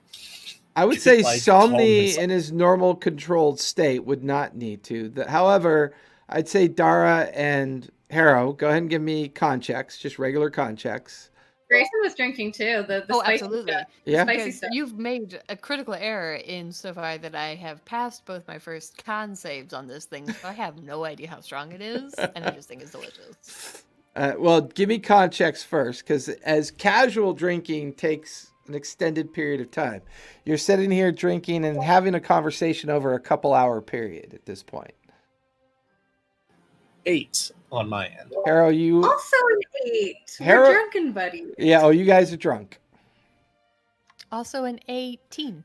Oh, an 18. You Hey. somehow, whether it's your Stonewood Elf constitution or they're fine. You're like not buzzed. Delicious. It's I don't know if this one is as spicy as the last one, but it's pretty tasty. I literally it's do not. Spicy. It's spicy. I literally do not know if I could imagine someone more opposite to who Harrow is than Dara, but I feel like they've kind of connected tonight, and there's kind of a few like drinks like in their direction.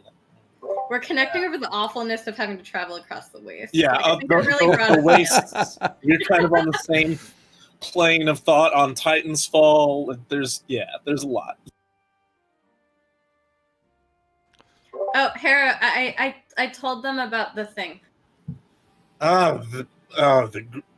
Yes, dreadful. Yeah. Yes, we'll get them. But let's not talk too loud about that. That's not good. Yes, you're right. But if we should find them, don't worry. If we find them, we kill them.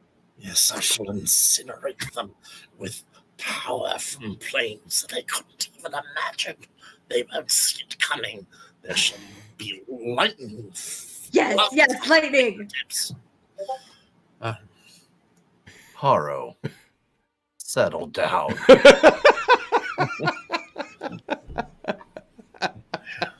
You're making a scene, sir. I apologize. I've grown a bit excited by the day's events. And Would you like to pet the stone again? Or Philip. Would you like to pet Philip? I want to pet Philip. Okay, let's do it. Pet gentle, though. Yeah, and make Darius a is con gonna save. try to pet Make a this con baby save for spider. poison. Dara, give me a dex save, please, with disadvantage. Jesus Christ. You can be unconscious for 3 days in the back of a thing.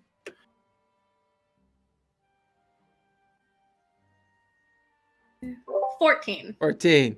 As you go to gently pet their spider, you reach in there and you watch these mandibles with just venom dripping off of them just bite into your hand.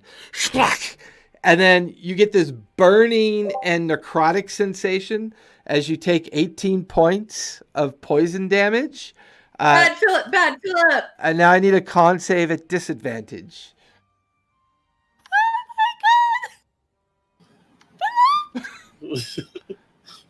Philip is a death. Philip is a death machine. You guys watch. Philip is a death machine. You watch as the paralyzed form of Dara just keels over in her chair. She's stone rigid on the ground. Okay. No, right. Philip, bad. We don't chew on fingers of our friends. As I'm gonna just step said on Dara Philip. friend, not food. as she slams to the ground, Jasmine comes racing over and goes, "Wait, is that a crag spider? I got it. What do you? Why do you have I got it. And remember, the damn thing's got like a sweater on or something. He has a shield and spider chunkles. He sure does. Give me your persuasion check. You're lucky you're sober." God. What if I didn't do a persuasion check? 13. 13. Get that thing out of here now, or I'm calling the guard. I don't care who you're friends with. Are you even aware of what that thing is? How big they get? What they do? Okay. I understand. You're upset. Oh, I'm not First of all, upset. I'm name- terrified. Where is this man. spider at?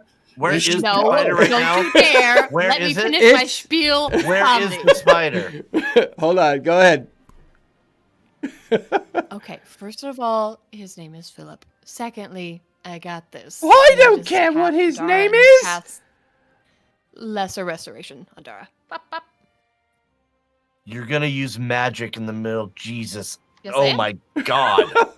Am I will I convince you my spider's fine because I'm magical. am I not drunk anymore because of lesser restoration, or just not poisoned because of lesser restoration, or both? Both. Okay. You Well, come. that was some heavy whiskey. You are a fool. Now, get that spider Yeah. out of here now. I will remove Philip from the establishment when you say his name. His name is Philip. Where's the spider? So, Somnius, Let's- this let's interaction between Jasmine and Gray are getting kind of heated. You don't even need an insight check. You could tell that Jasmine's terrified. This is a dangerous creature. You can see that the spider's recoiled back inside of its little cage at Gray's waist. It's right where they keep it, right there on the hip. Yeah, where do they keep it? Like it's attached? It's like attached to my hip. Yeah. Yeah. Okay. I have a spider holster. How big is this crag spider right now? Right now, it's doubled in size since you've gotten it. Yeah, so how big is that then? For now? It's still considered small, but it's no longer tiny. It's gone from tiny to small. And the insistence that's incredibly dangerous from Jasmine just kind of makes you wonder what this thing is really capable of. Yeah. So is it like 2 feet? Like how? Like, it's small dog size now. Originally, it was like a tarantula, Oh, small. corgi spider. How are you carrying around a corgi on your waist? Some of us don't have negative strength modifiers. That's All fine. right, fair enough. What? It just feels like if it's like a rock, it would be awkward. I plan on once he gets big enough, I'll put him on my back on my bedroll. Like a backpack. Big old spider on it. And then eventually he'll get big enough that I'll have him as a mount. It's gonna be great. So, Great. either the spider goes or you go. We should all leave. His name is Philip. I don't Names care what matter. that Here, So- let's take Philip. Let's take Philip. Let's go. Let's go. As soon as I tell Jeannie that you have a crag spider in her town, she'll throw you off for sure. I don't care who you know. Listen, let's get out of here. Rude. His name is Come on. I am leaving. What if I cast Compel Duel on the crag spider? I mean, how would it would be like, It What's just the, says what's the your save? attempt to compel a creature. Is there a save? One creature. You attempt to compel. They get a wisdom save. Yeah. So save. go ahead and roll a d20 for me, Gray. Oh God. Had I known this was the direction that the encounter was going to take. What'd you get? 3. You I'd watch. like to try to roll deception also, just so you make sure they. Can I roll deception? to Go see for if it. they- Yeah. Cast magic in Yep, front of everybody, you fool. Yes. That's going to be a 17. I'll say as you take advantage of Jasmine and Gray arguing about the spider, drunken Harrow and Dara. Well, Dara's now sober after recovering from her paralysis and getting back up at the table.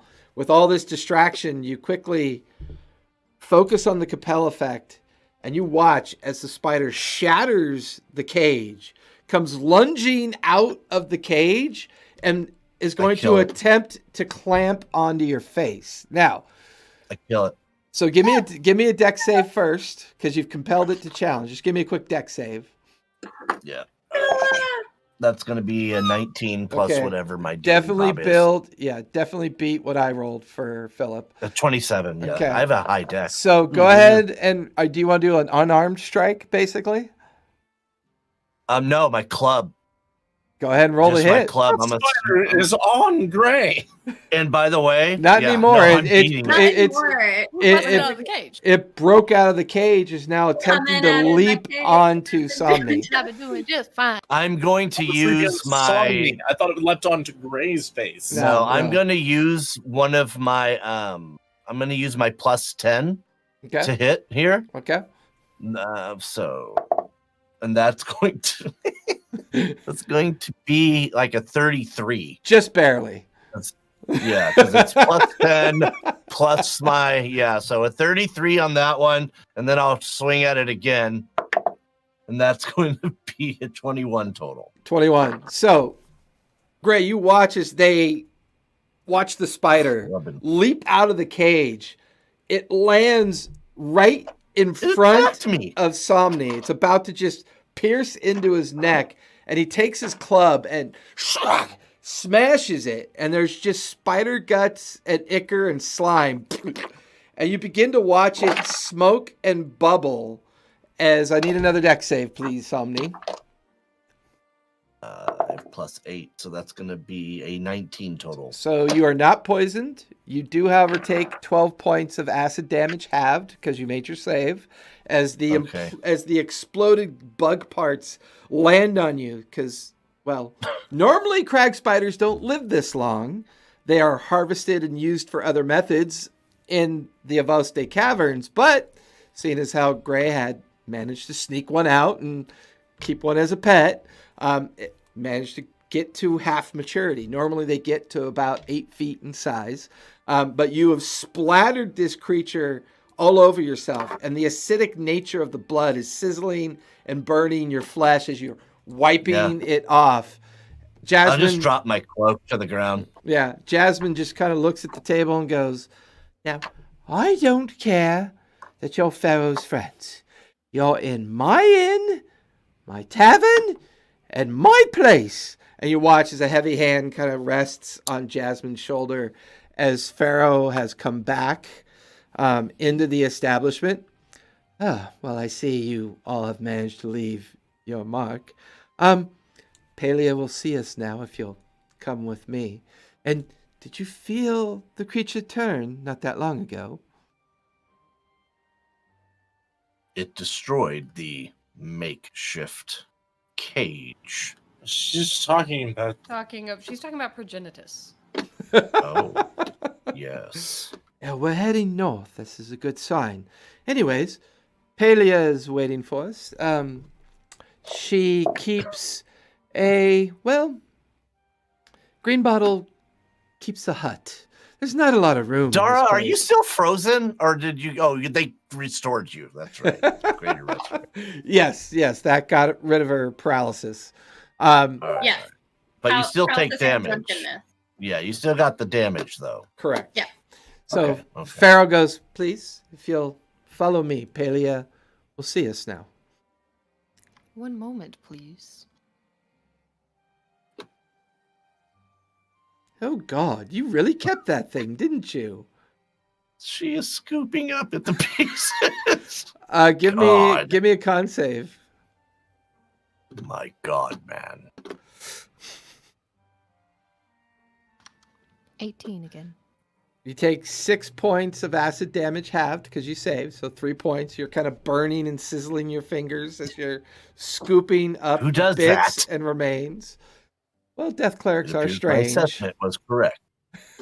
Uh-huh.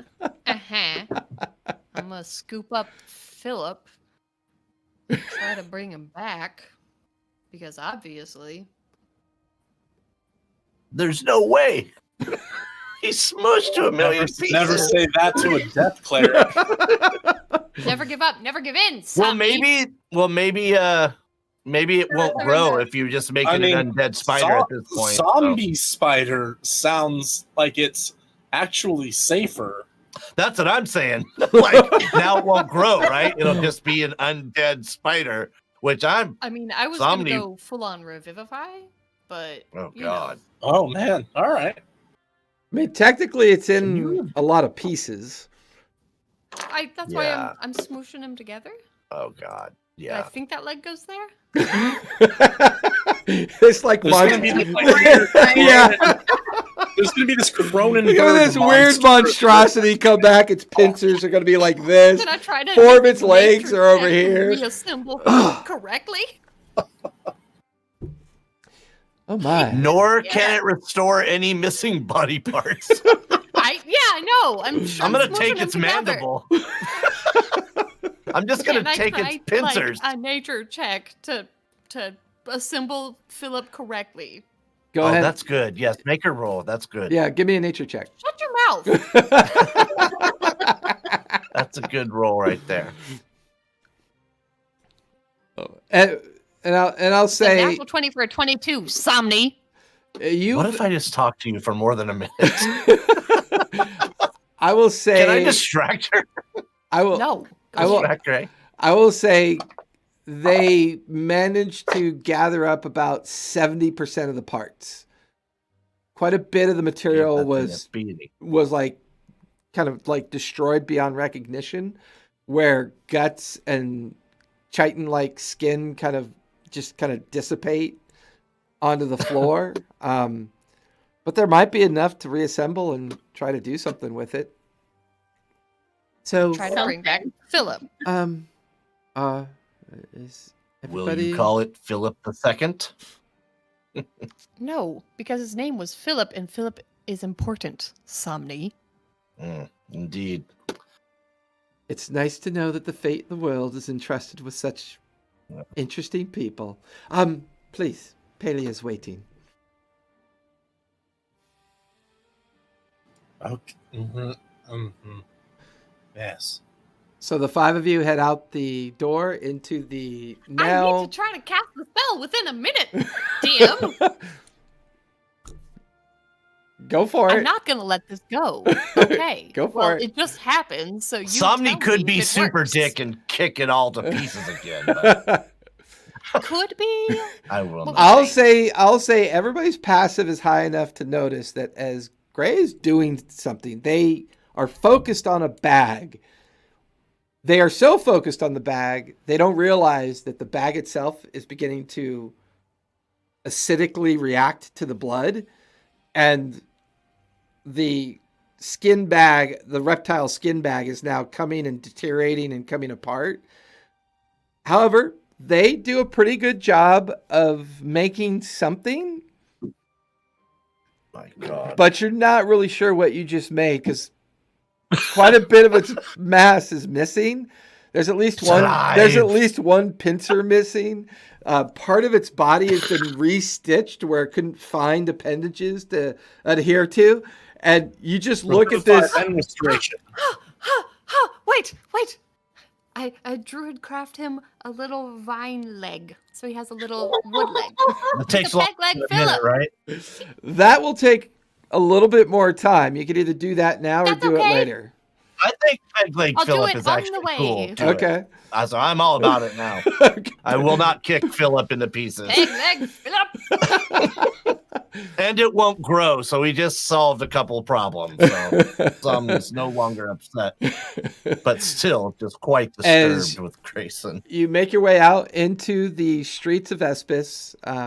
Pharaoh begins to lead you through the central quarter. This seems to be where most of the commerce and activity takes place, at either the buy or sell of creatures that are harvested, being traded as exotic pets. There's also a great deal of exotic goods and other things being traded here as well. Yes, Gray, I know. We will come back here later. For now, Greenbottle wishes to speak to the four of you. So, patience, I promise you. There's Indeed. always time to shop, I swear. Leading you deeper through the streets, but now for poor Gray, they are enamored as you now pass the Beastmaster's quarter, where the main keeper has a series of cages and other exotic creatures and animals, a string of sand raptors carefully muzzled, contained, so they're not dangerous. You can see two lesser wind drakes, kind of just tethered at the feet and kept from leaving their little like areas that they kind of like sit on. They're about medium size now. They tend to get larger than that. Can be trained to ride, but these are younger. This is everything that you would imagine that this, and for you, Harrow, you know of certain nomadic peoples that are better at this than others. These ones seem to focus on hunting, exotic creatures, as well as gathering exotic resources. This is probably the explanation of the wealth of this place. Some are more destitute, some are less off, some aren't doing quite as well as these individuals seem to be doing. But you're even in your kind of inebriated state, this is all coming in and starting to make sense. You find yourself going through what's called the central quarter into the tail quarter. And the tail quarter seems to be where a lot of hodgepodge dwellings and skin huts and bone dwellings kind of are haphazardly attached in many different places. You can see a series of metal bulwarks spiraling up to the near rear haunch and tail section of the beast, where a series of aggregated small huts are attached to each other. Oh my God, that is a great Frozen pose right there. That's awesome. She just keeps drinking. That was the longest drink I've ever seen anyone take. I like how Harold's like. With that, Pharaoh leads you. With that, Pharaoh leads the four of you up into these huts. There's very much a heavy kind of herbal medicinal smell up here. There are many different components that are hanging. There is even a... What happened to Kev? Did he just fall? I'm here. I'm a ghost. I'll be okay. Carry on. What the heck did I'll you do? be okay. Hiding from you. He's I've hiding been from just the retribution against Philip. Yes.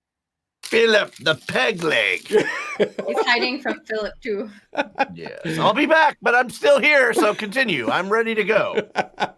So with that, you guys make your way up this steel bulwark to a series of small cloistered huts that are kind of dangling what to you feels precariously over the edge of this haunch portion of this creature, almost to the point to where if you were inside these huts, you could look out and be staring directly down 300 feet off the edge of the space. Pharaoh looks at the four of you and goes, she wished to speak to you alone. She's a strange one. She's been in the wastes a very long time, but Greenbottle can be trusted. I will wait for you back at the Shifting Sands Tavern, and, well, good luck. And she just kind of nods at the four of you and makes her way down the steel steps back into the tail quarter, disappearing back in the direction that all of you had come from. Standing there in front of the huts, the curtain, the hemp-like curtain is closed. Hanging from everywhere is all manner of skulls, bones, bits of resource, bits of different things that would be components from your perspective, Harrow. From their perspective, Gray, you're looking at a menagerie of illicit components often used for recreational purposes. They see a series of hanging skull incense burners, the familiar purple hue of smoke coiling off of it, and instead of going up and away, they seem to kind of like linger, and then the smoke dips into the hut that you're currently standing in front of. There's a series of flares of small incandescent lights from underneath the fleshy reptilian curtain. The smell is overpowering with spice and herb and musk and Actually, Gray, Question. they would be familiar with this. So give me a quick nature check with advantage. Is she hotboxing in this hut? Yes, absolutely. You With said her nature listen. check with advantage. Correct. 18. Okay. You recognize she is currently burning Hellbore. Hellbore is it gets its purple hue from the purple mushroom cap that it grows. They're flat, concentric, and almost like, if not properly harvested and processed, they can be toxic to the point of instant death. But if processed correctly, they become a heavy, heavy hallucinogen. They've known that some of the shamans, the drow shamans of the Warren district that they are from, would often use this as almost like a kind of oracle-like interaction with things, where they were part of it or not. They don't really remember, but they just know that Hellbore is not easy to process, and it's harvested from usually graveyards, long forgotten graveyards, or hidden graveyards. They grow within locations that have to have a cadaver or corpse of some kind in order for the spores to properly form. Whoa. You get the feeling that Greenbottle is definitely an oracle of sorts. She is preparing for your visit, is the vibe that you pick up on, Gray. The four of you are standing out front. I will relay this. So you see the smoke there that's going in there. Are you guys familiar with Hellbore? Do we roll, or would that be something I would know about? None of you would be familiar with this because you don't come from a Warren culture. Okay. Because her culture is from farming underground, and they would farm lichen and moss and mushrooms. They are familiar with it, but the three of you are not. And you froze again, Alyssa. I mean, it's an amazing freeze. But it's... That's a good one right there.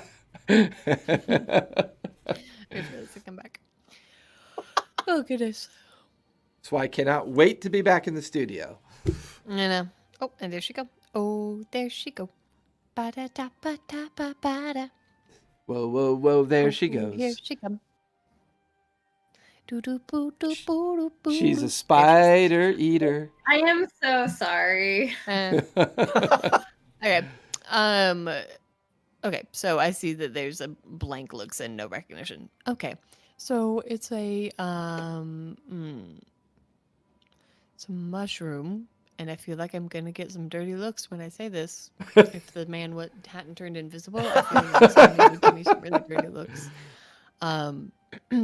So when you harvest it, it can either kill you if you do it wrong, or you can go on a really great trip.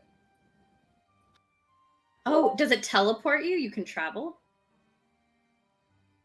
You go on a trip? Where can this take us? Something like that. More along the lines of a hallucinogen. But you can feel like you go really far. I've found psychedelics to be very conducive to my work when I am trying to find creative solutions for magical difficulties. I feel like I should fix this, but also I feel like this will be hilarious. So And as the four of you stand out front, you just hear this, "Well, are you gonna come in or just stand out there gawking? Are you supposed to be here or not?"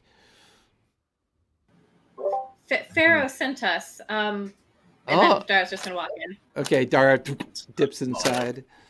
Somni follows. Indeed. Harrow, do you go in? Okay. Gray, what are they doing? And now with our powers combined.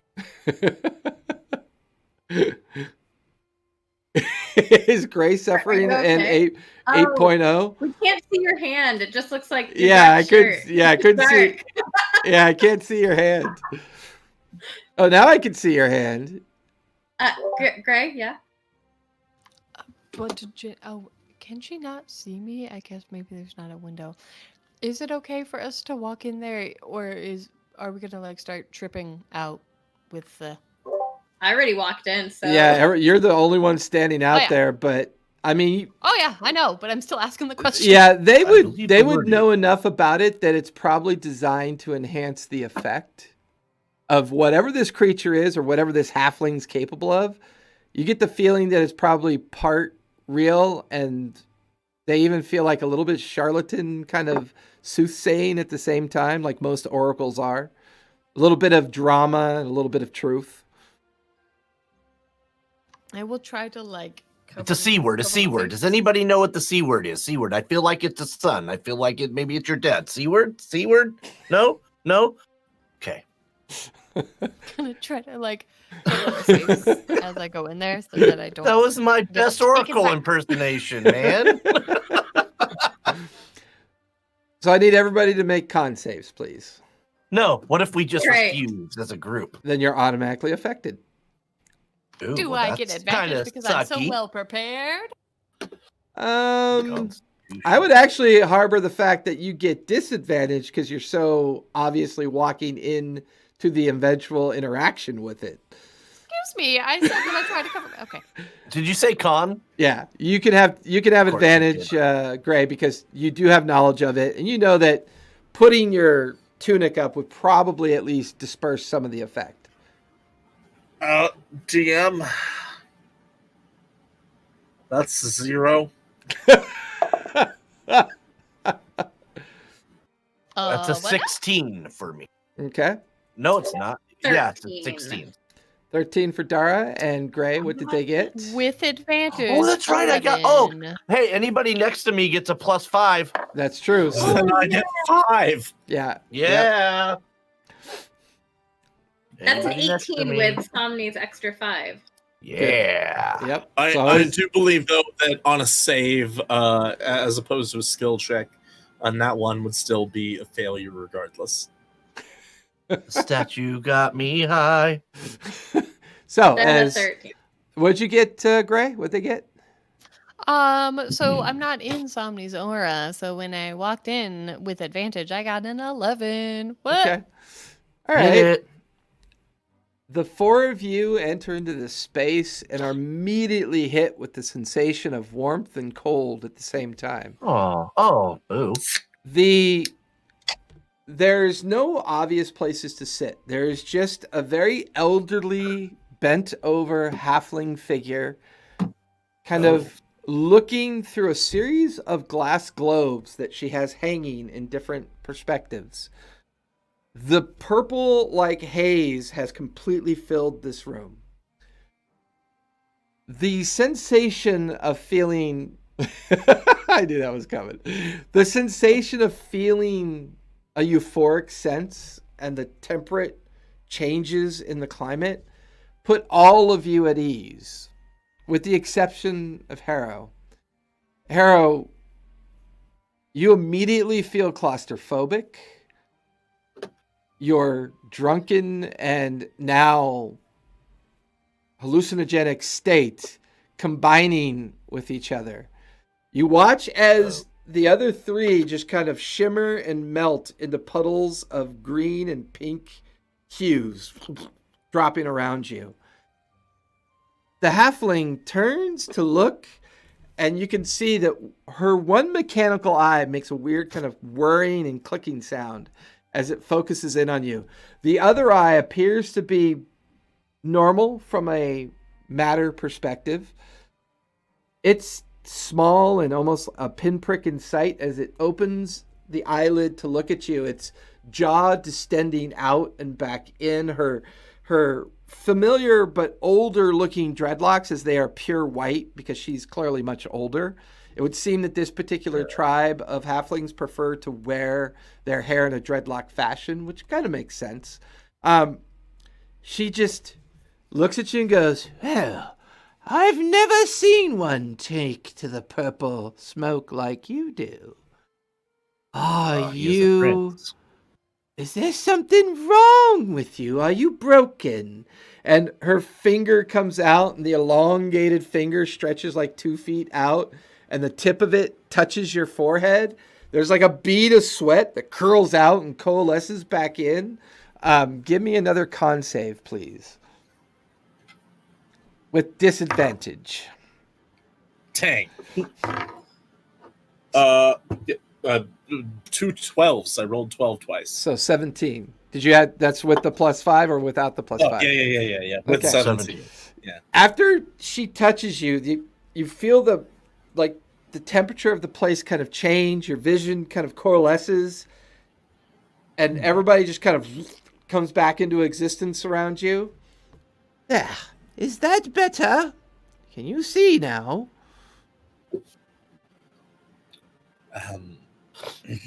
Yes, though, more or less, who's to say, really? Yeah. Well, interesting. The ones with the darker souls tend to take to it more negatively. The others seem fine. You, however, seem to be interesting. Well, so, which one of you is Somni? It is I. Omni. According to the Uh-oh. We lost Alyssa again. According to the great technology secrets... Would you like to play Prince in the Revolution in a game of basketball?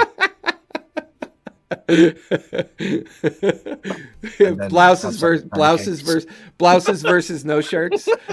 Yes. Blouses. Skins get the ball. And she now, as with our understanding, I have been sworn to the oath as Pharaoh had kept me to it, so please show me the stone. Reaching into his pocket, Somni produces the stone. She reaches towards it. You notice her hand is somewhat shaking. Oh, that's a conduit stone. She kind of licks her dry lips, her cracked skin kind of parting a little bit underneath a smile. Just for a moment. Just for a moment. Yes. He reaches out, takes it from you. She visibly alters, shakes. She takes a deep breath and holds it still in front of her. All of you watch as there's a brief flare of almost like a mutagenic green energy that kind of coils around her hand. Oh, this one is truly old. Not seen a conduit stone before. I have heard of them. I do not want to know where you got this, just in case we know the importance of keeping our order safe and secret. What do they do? What is the purpose of a conduit stone? My understanding is that they are, well, they could be viewed as harbingers. They could be viewed as their own sentient entities of energy and power. It's usually linked to another form or source that pours their power into it for the sole purpose of either it being utilized for something else. This one, however, has 3 facets to it. It has life, death, and balance. This one has the purpose of restoration. However, I'm not sure what vessel this would go into, to plug itself into, to be taken to. I mean, this is an incredible piece of magic. It's for all intents and purposes, would be a relic of the old world. We do not have the ability or the power to make such things anymore. They are usually treasures that are found out in the greater rims of the race. We very rarely ever see these things. I've only ever seen one, and it was a fragment of itself compared to this. I'm curious. You've spoken with Shit. it. I have. Interesting. Did it reveal its magic to you? I believe that I am now the apparatus which holds its magic, although I am unable to touch it, reach it, or use it. Interesting. A messenger, but not the vessel, perhaps. Perhaps something else is intended for this, but you are its bearer. You are its word. You are to take it somewhere for it to be used. For this to be used by an individual would consume your physical self. I can't imagine that this much power is intended for someone of this world, or at the very least, someone of mortal coil, as they say. Well, I have heard of only one, and he lives in the desert, and his name is Obi-Wan. I do not know this wizard. He sounds powerful. I make a great He's our only epic hope. about this one. Coming soon to Disney Plus. I'm sorry. No, I loved it. That That was was good. It was actually an advertisement. Thank you for coming to the stream. Yes, sponsored by the Walt Disney Corporation. That's not real. Don't check us Yeah. out. You're not. April. All right, back to normal, but Somni will say, if this is a message for someone, I do not know who it is for. It has not been revealed to me. Sometimes these relics operate at their own pace. Sometimes they reveal their truths. Gray, they hear a voice in their head. It's the halfling's voice. Sometimes they carry something that is dark and sentient and all-consuming. I looked down at Philip. They are not sure if it was Philip. The halfling's voice penetrated your psyche. One of her eyes No, shifts. I mean when she was talking about carrying something dark. Right. Oh, I know. Her eye drifts in your direction. They look over to see the halfling kind of eyeball you suspiciously. Their eye kind of drifts down towards their belt line where the dagger sits. But not all things come into this world equally, Somni. If you are truly the messenger meant to find this, then we must find you the appropriate vessel in which to learn how to deliver this message. I believe Pharaoh sent you to me because, well, I'm not even sure she thinks trusting suit with this makes a great deal of sense. If this is truly raw magical power, well, better discover its capabilities before handing it over to anybody of significant import. This Indeed. was the feeling I got from Pharaoh. Whether it's her true nature or not, I don't know. But this thing reeks of power. This thing, very essence and core of power. So, Yes. what do the lot of you know of the southern wastes? And you watch as she reaches over into a stack of vellum and pulls out a map and lays it on the table in front of all of you. So you will, after tonight's session, you will all officially have a copy of what's considered the southern wastes. And if you decide to study it or do whatever you want with it, you'll become more aware of the region that you're in. Is that a map from the cartographer Ivar? No, actually, it's the map from the cartography. Lazy ass me. I actually got creative and tried something for once. Hey, good job, dude. Looks good. I like it. I don't know about this for once part, but you know. She points to the southernmost edge of the map. Now, it's believed at some point this entire waste was once a kingdom. No one really knows what that kingdom was or how long it's been gone for. But your friend in the upper left-hand panel seems frozen again, in case she's listening. With such a beautiful smile, no doubt. Cast lesser restoration on Dara. Boom. I cast internet restoration. Oh my god, my TV keeps blipping on me. My other monitor. It's picking up somebody else's remote. Indeed. There she is. Now, hello. I believe that if this stone has brought you to this region, it's brought you here with purpose. Now, up in the northeast section, there is an ancient ruined city that we sometimes visit from time to time to harvest and gather up resources necessary for my salves and concoctions and things that I make.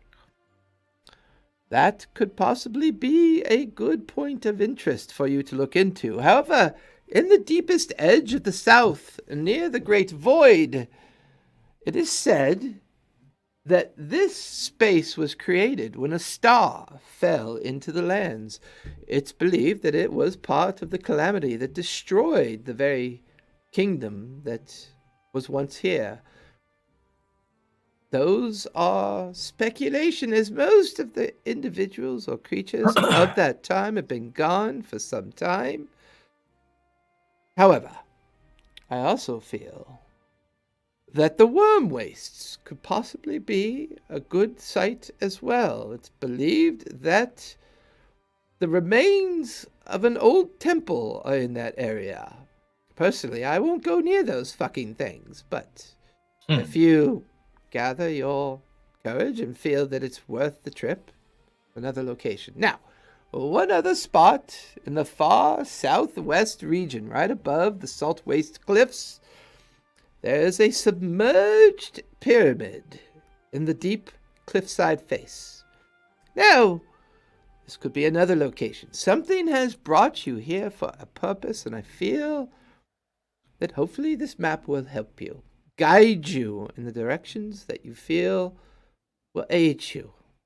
This map is yours. Pharaoh has already paid for it. I've got many more I've already commissioned. But this is one of my finer pieces. So, since you guys are in possession of this map, whenever you are making nature or survival checks of a particular region of the map that you're in, you will gain advantage as long as you have possession of this map. Excellent.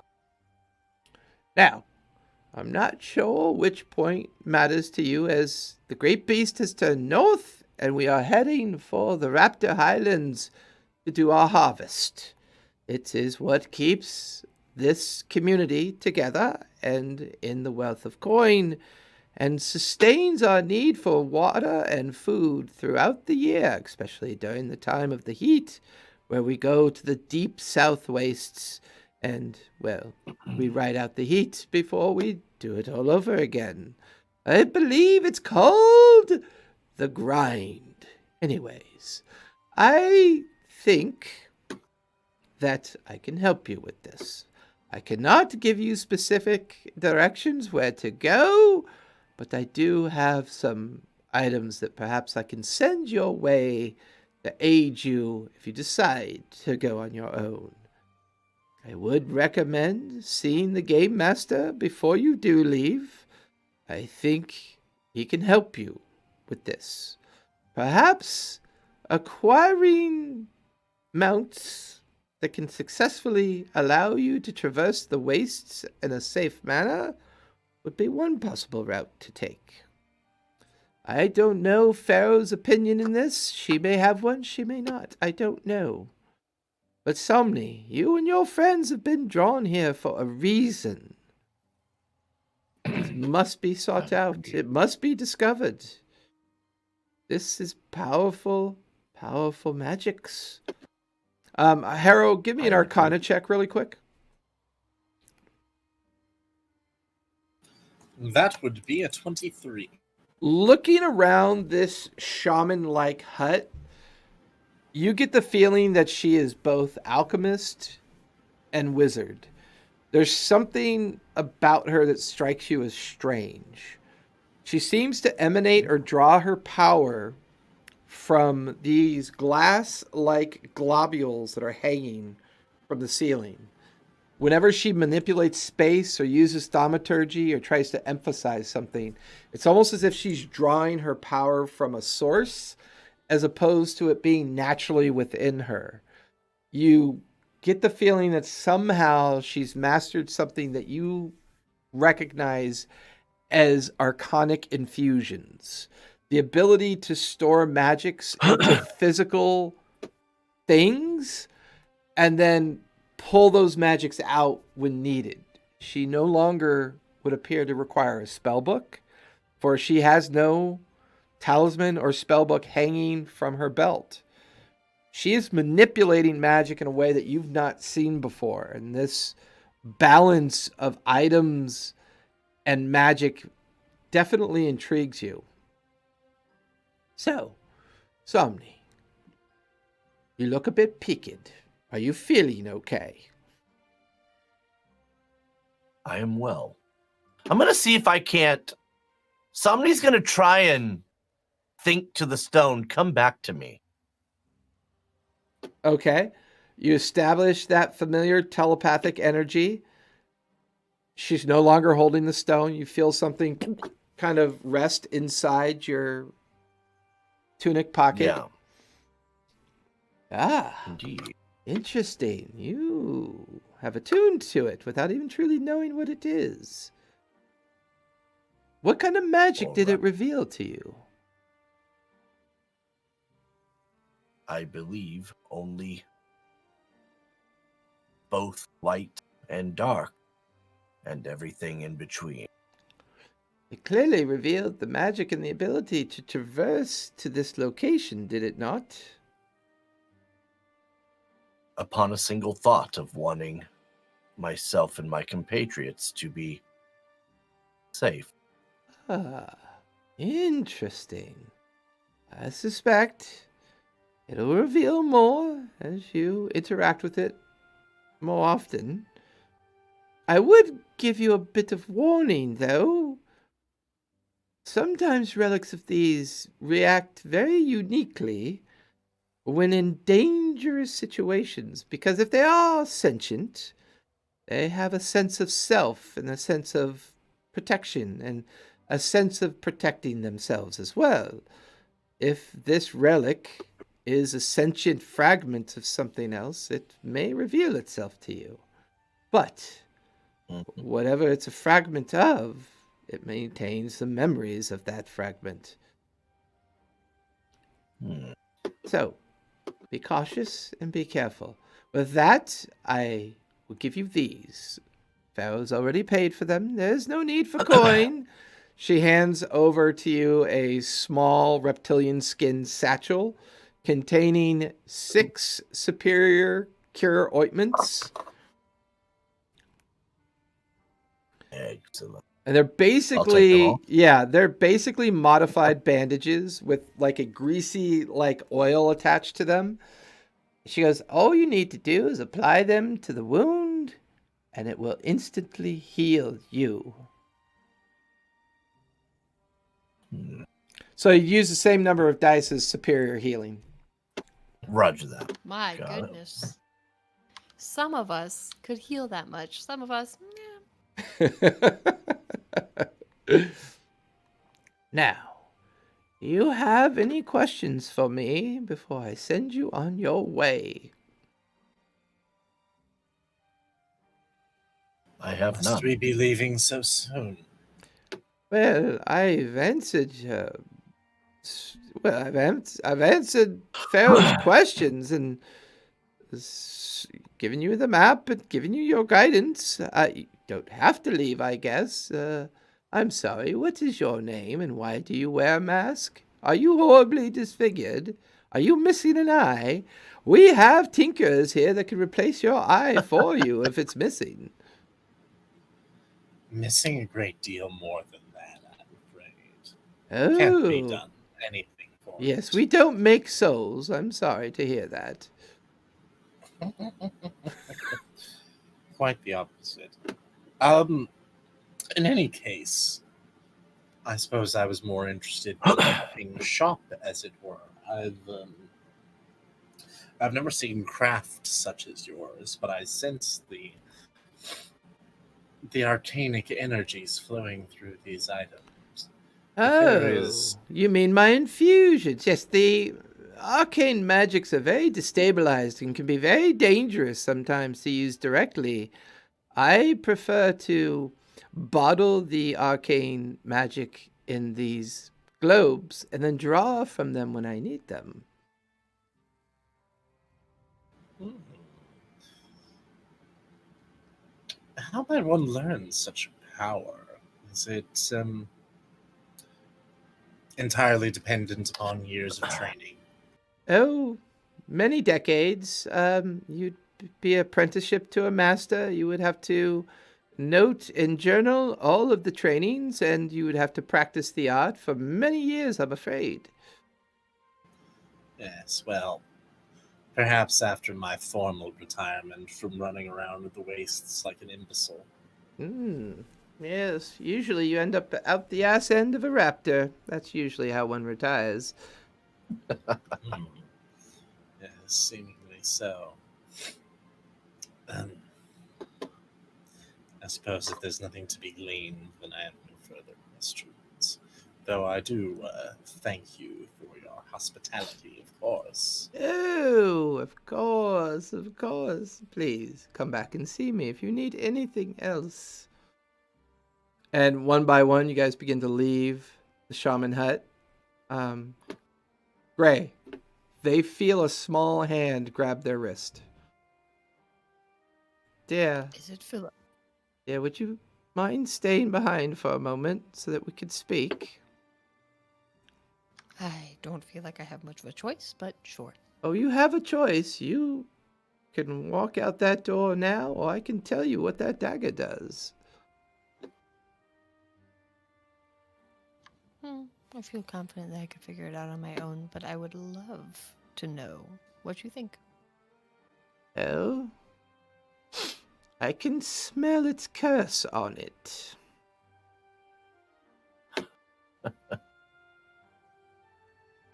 Okay. Okay. Yeah, I gathered that it might have something going on with it. Has it spoken to you yet? Yeah. Is it weird to say that the voice sounded familiar? Often cursed items and relics and weapons will take on the voice that garnishes it the most strength against the weakest part of the target.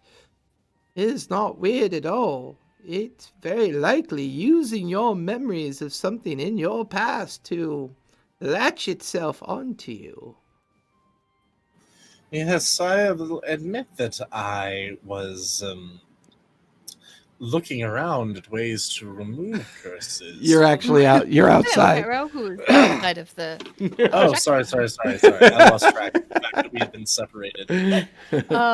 Um, um, okay, so that would work, I think, if I knew why that voice was important. It's familiar, but I don't know. It's distant in the same way. That's weird. That's weird, right? Well, being a child of the Stonewood, I understand. I see the scar earned at the vision ceremony, correct? No, just some random other person slit my throat. Like, yes, obviously.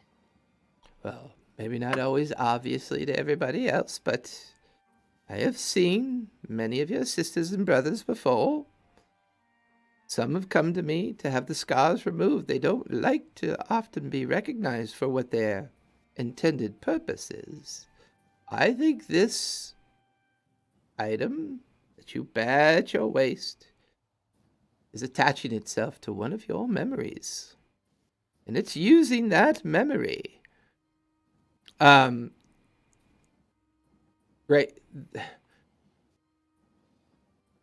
Ugh, I hate to make you do it. They need to make a charisma save really quick because this is beginning to get too close to the Beginning daggers. to look a lot like death, miss. Yeah. 3. 3. Nailed it. There's this sudden Crushed it. there's this sudden Oh, I'm sorry. like 6. they feel this anger begin to build in their chest. Eyes just go black. They lose the sight of the halfling shaman. They lose the sight of the hut. They watch as the interior of this space just melts around them. They cast to the right. They look to the left. There's no sound, no sense of movement. Standing in front of them is a figure. A very thin female figure. She saunters more than she walks. She has a dark energy moving about her as she gets closer and closer towards Gray. The figure steps up in front of you, crosses its arm. There's no face. There's just long black hair.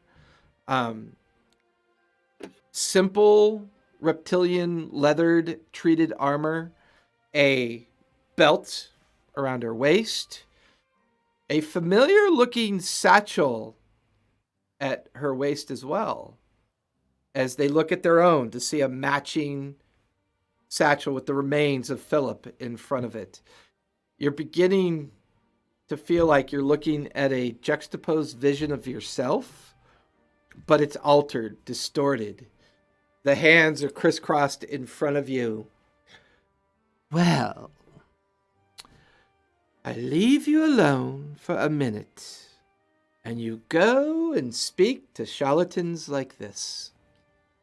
It's fingering the scar at its own neck, but no face. There's still no face presenting itself.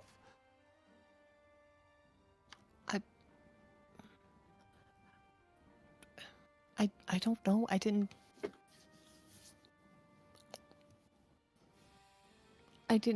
know how to avoid it. It didn't seem like we were going to be able to avoid it. I didn't want to send them in there by themselves. What was I supposed to do? Your weakness is your own problem, Gray. Your weakness is on either side of you, in front of you, behind you.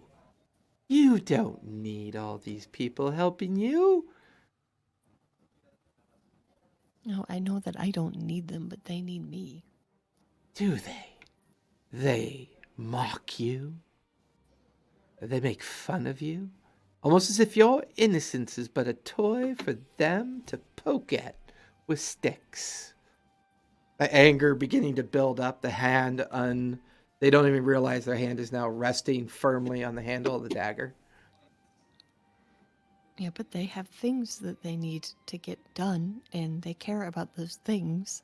And I guess I'm just a little bit jealous of their ability to care for things.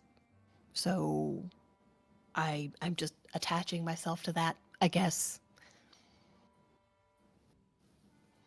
The figure squats down in front of you. You watch, you look down at it as it squats in a very predatory pose, fiddling with the dagger at its belt. The darkened visage kind of looking up at you without eyes or nose or mouth. You play a strange game for someone that knows there's no end to this.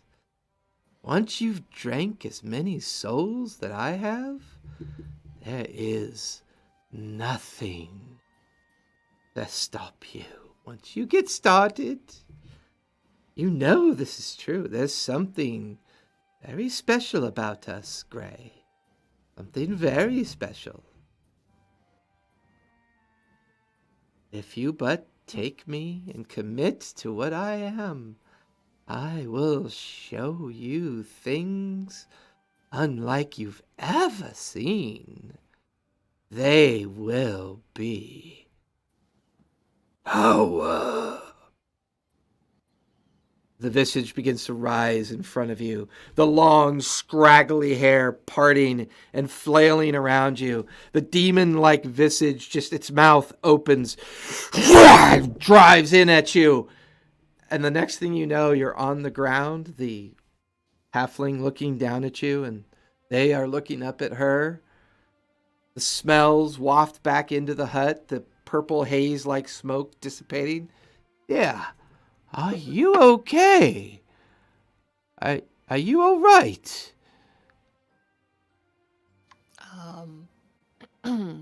Yeah. Sorry, I had a little bit too much to drink, I think.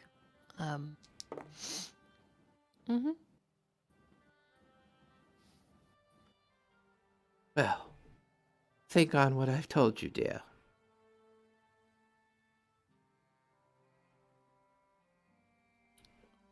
And with that, you rise up. She helps you out. You guys are all now back together again in front of the shaman's hut. What do you want to do? I believe that sort of stumbling a bit and desperately tired because we haven't slept since before we entered the doorway. For you guys, it's been almost a 24-hour day. Yeah. And quite a bit longer for everyone else. Poor Gristler, he needs his beauty sleep. Handsome young lad that he is. So, I'm going to be sort of stumbling my way drunkenly towards where we've had rooms prepared. Coincidentally, everyone, whilst we are traveling, no worries in the future. I got us on shelter. I'll be casting Galder's Tower. Oh. And we'll have a nice pit stop. But I believe we have rooms prepared for us tonight. We did, yeah.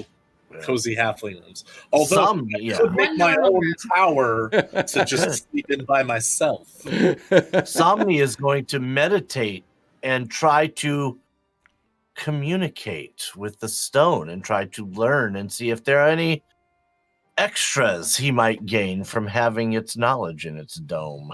Fair enough. That is my mission. Okay. So I'm probably going to sleep outside because Philip and I are not welcome. I never said that. The bar said that. The establishment said it. Oh. No, Gray's not going to sleep outside. There's now a tower. What does wow mean?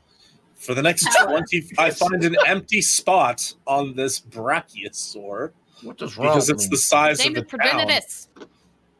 Progenitus. On the back of Progenitus.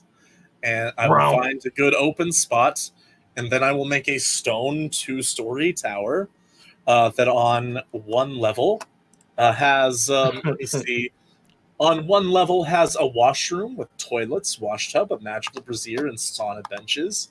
Oh. And on the upper level has a bedroom with a bed, chairs, chest, and a magical fireplace. Ooh, where's the torture room?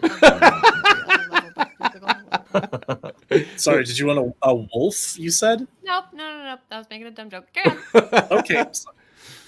In any case... So how many people can fit in this space, Harrow? Let's see.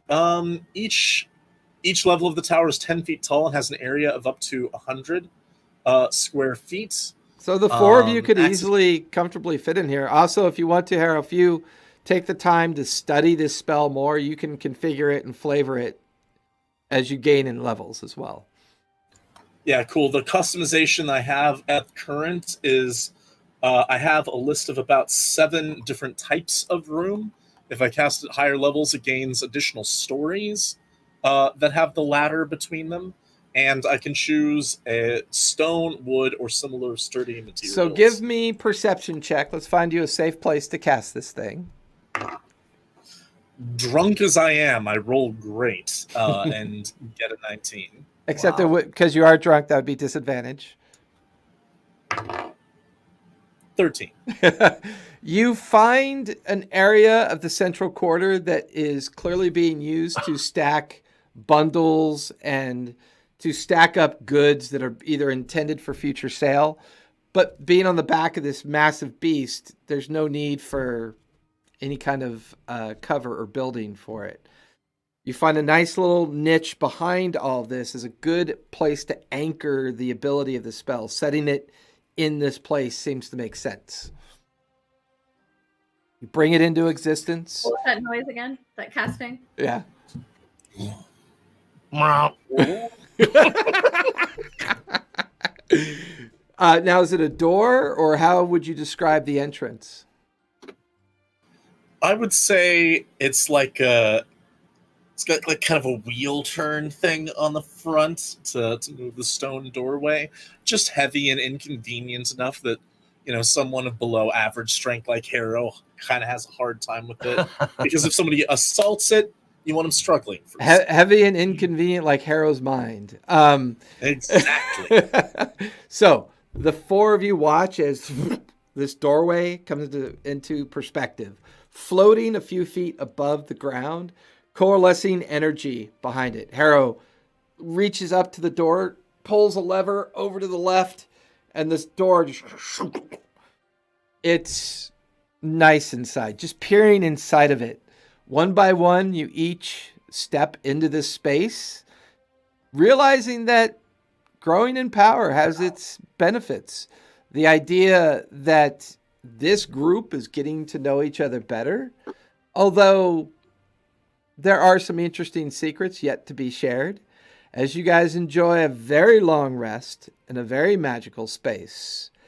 And hopefully when you wake up in the morning, you'll be chasing raptors. And that's where we're going to finish tonight. Saturday. I can also Emperor Palpatine people now.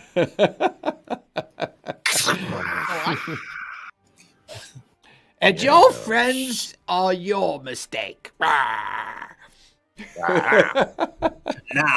And I'm from Attack you on Mars. Meow, meow. Meow, meow. Sorry, What's we're happening? boys. I'm lost. Yeah, we just went Attack on Mars on you. Sorry. Oh, The good. international Yeah, it's been a while. symbol of the donut. The Greendale Community College Human Beings. Yes. All right, everybody. Thank you for hanging out with us Friday night. We really appreciate it. Come hang out with us Monday night, Tuesdays, Thursdays, Fridays, and Sundays. Especially this Sunday as we have our Easter Sunday. And what goes on Easter Sunday, Kevin? From 6 p.m. to 9 p.m. we have Basilica of the Cudgel, our special Easter edition. We're all going Chocolatey eggs and peeps to be given away on stream. All right, everybody. peeps. Thank you. And as I always say, try to stay safe. It's hard, but try to be nice to each other. And Yeah. don't forget to play a game all. We love you. Thank you. Bye, everybody. Bye. All right. We are.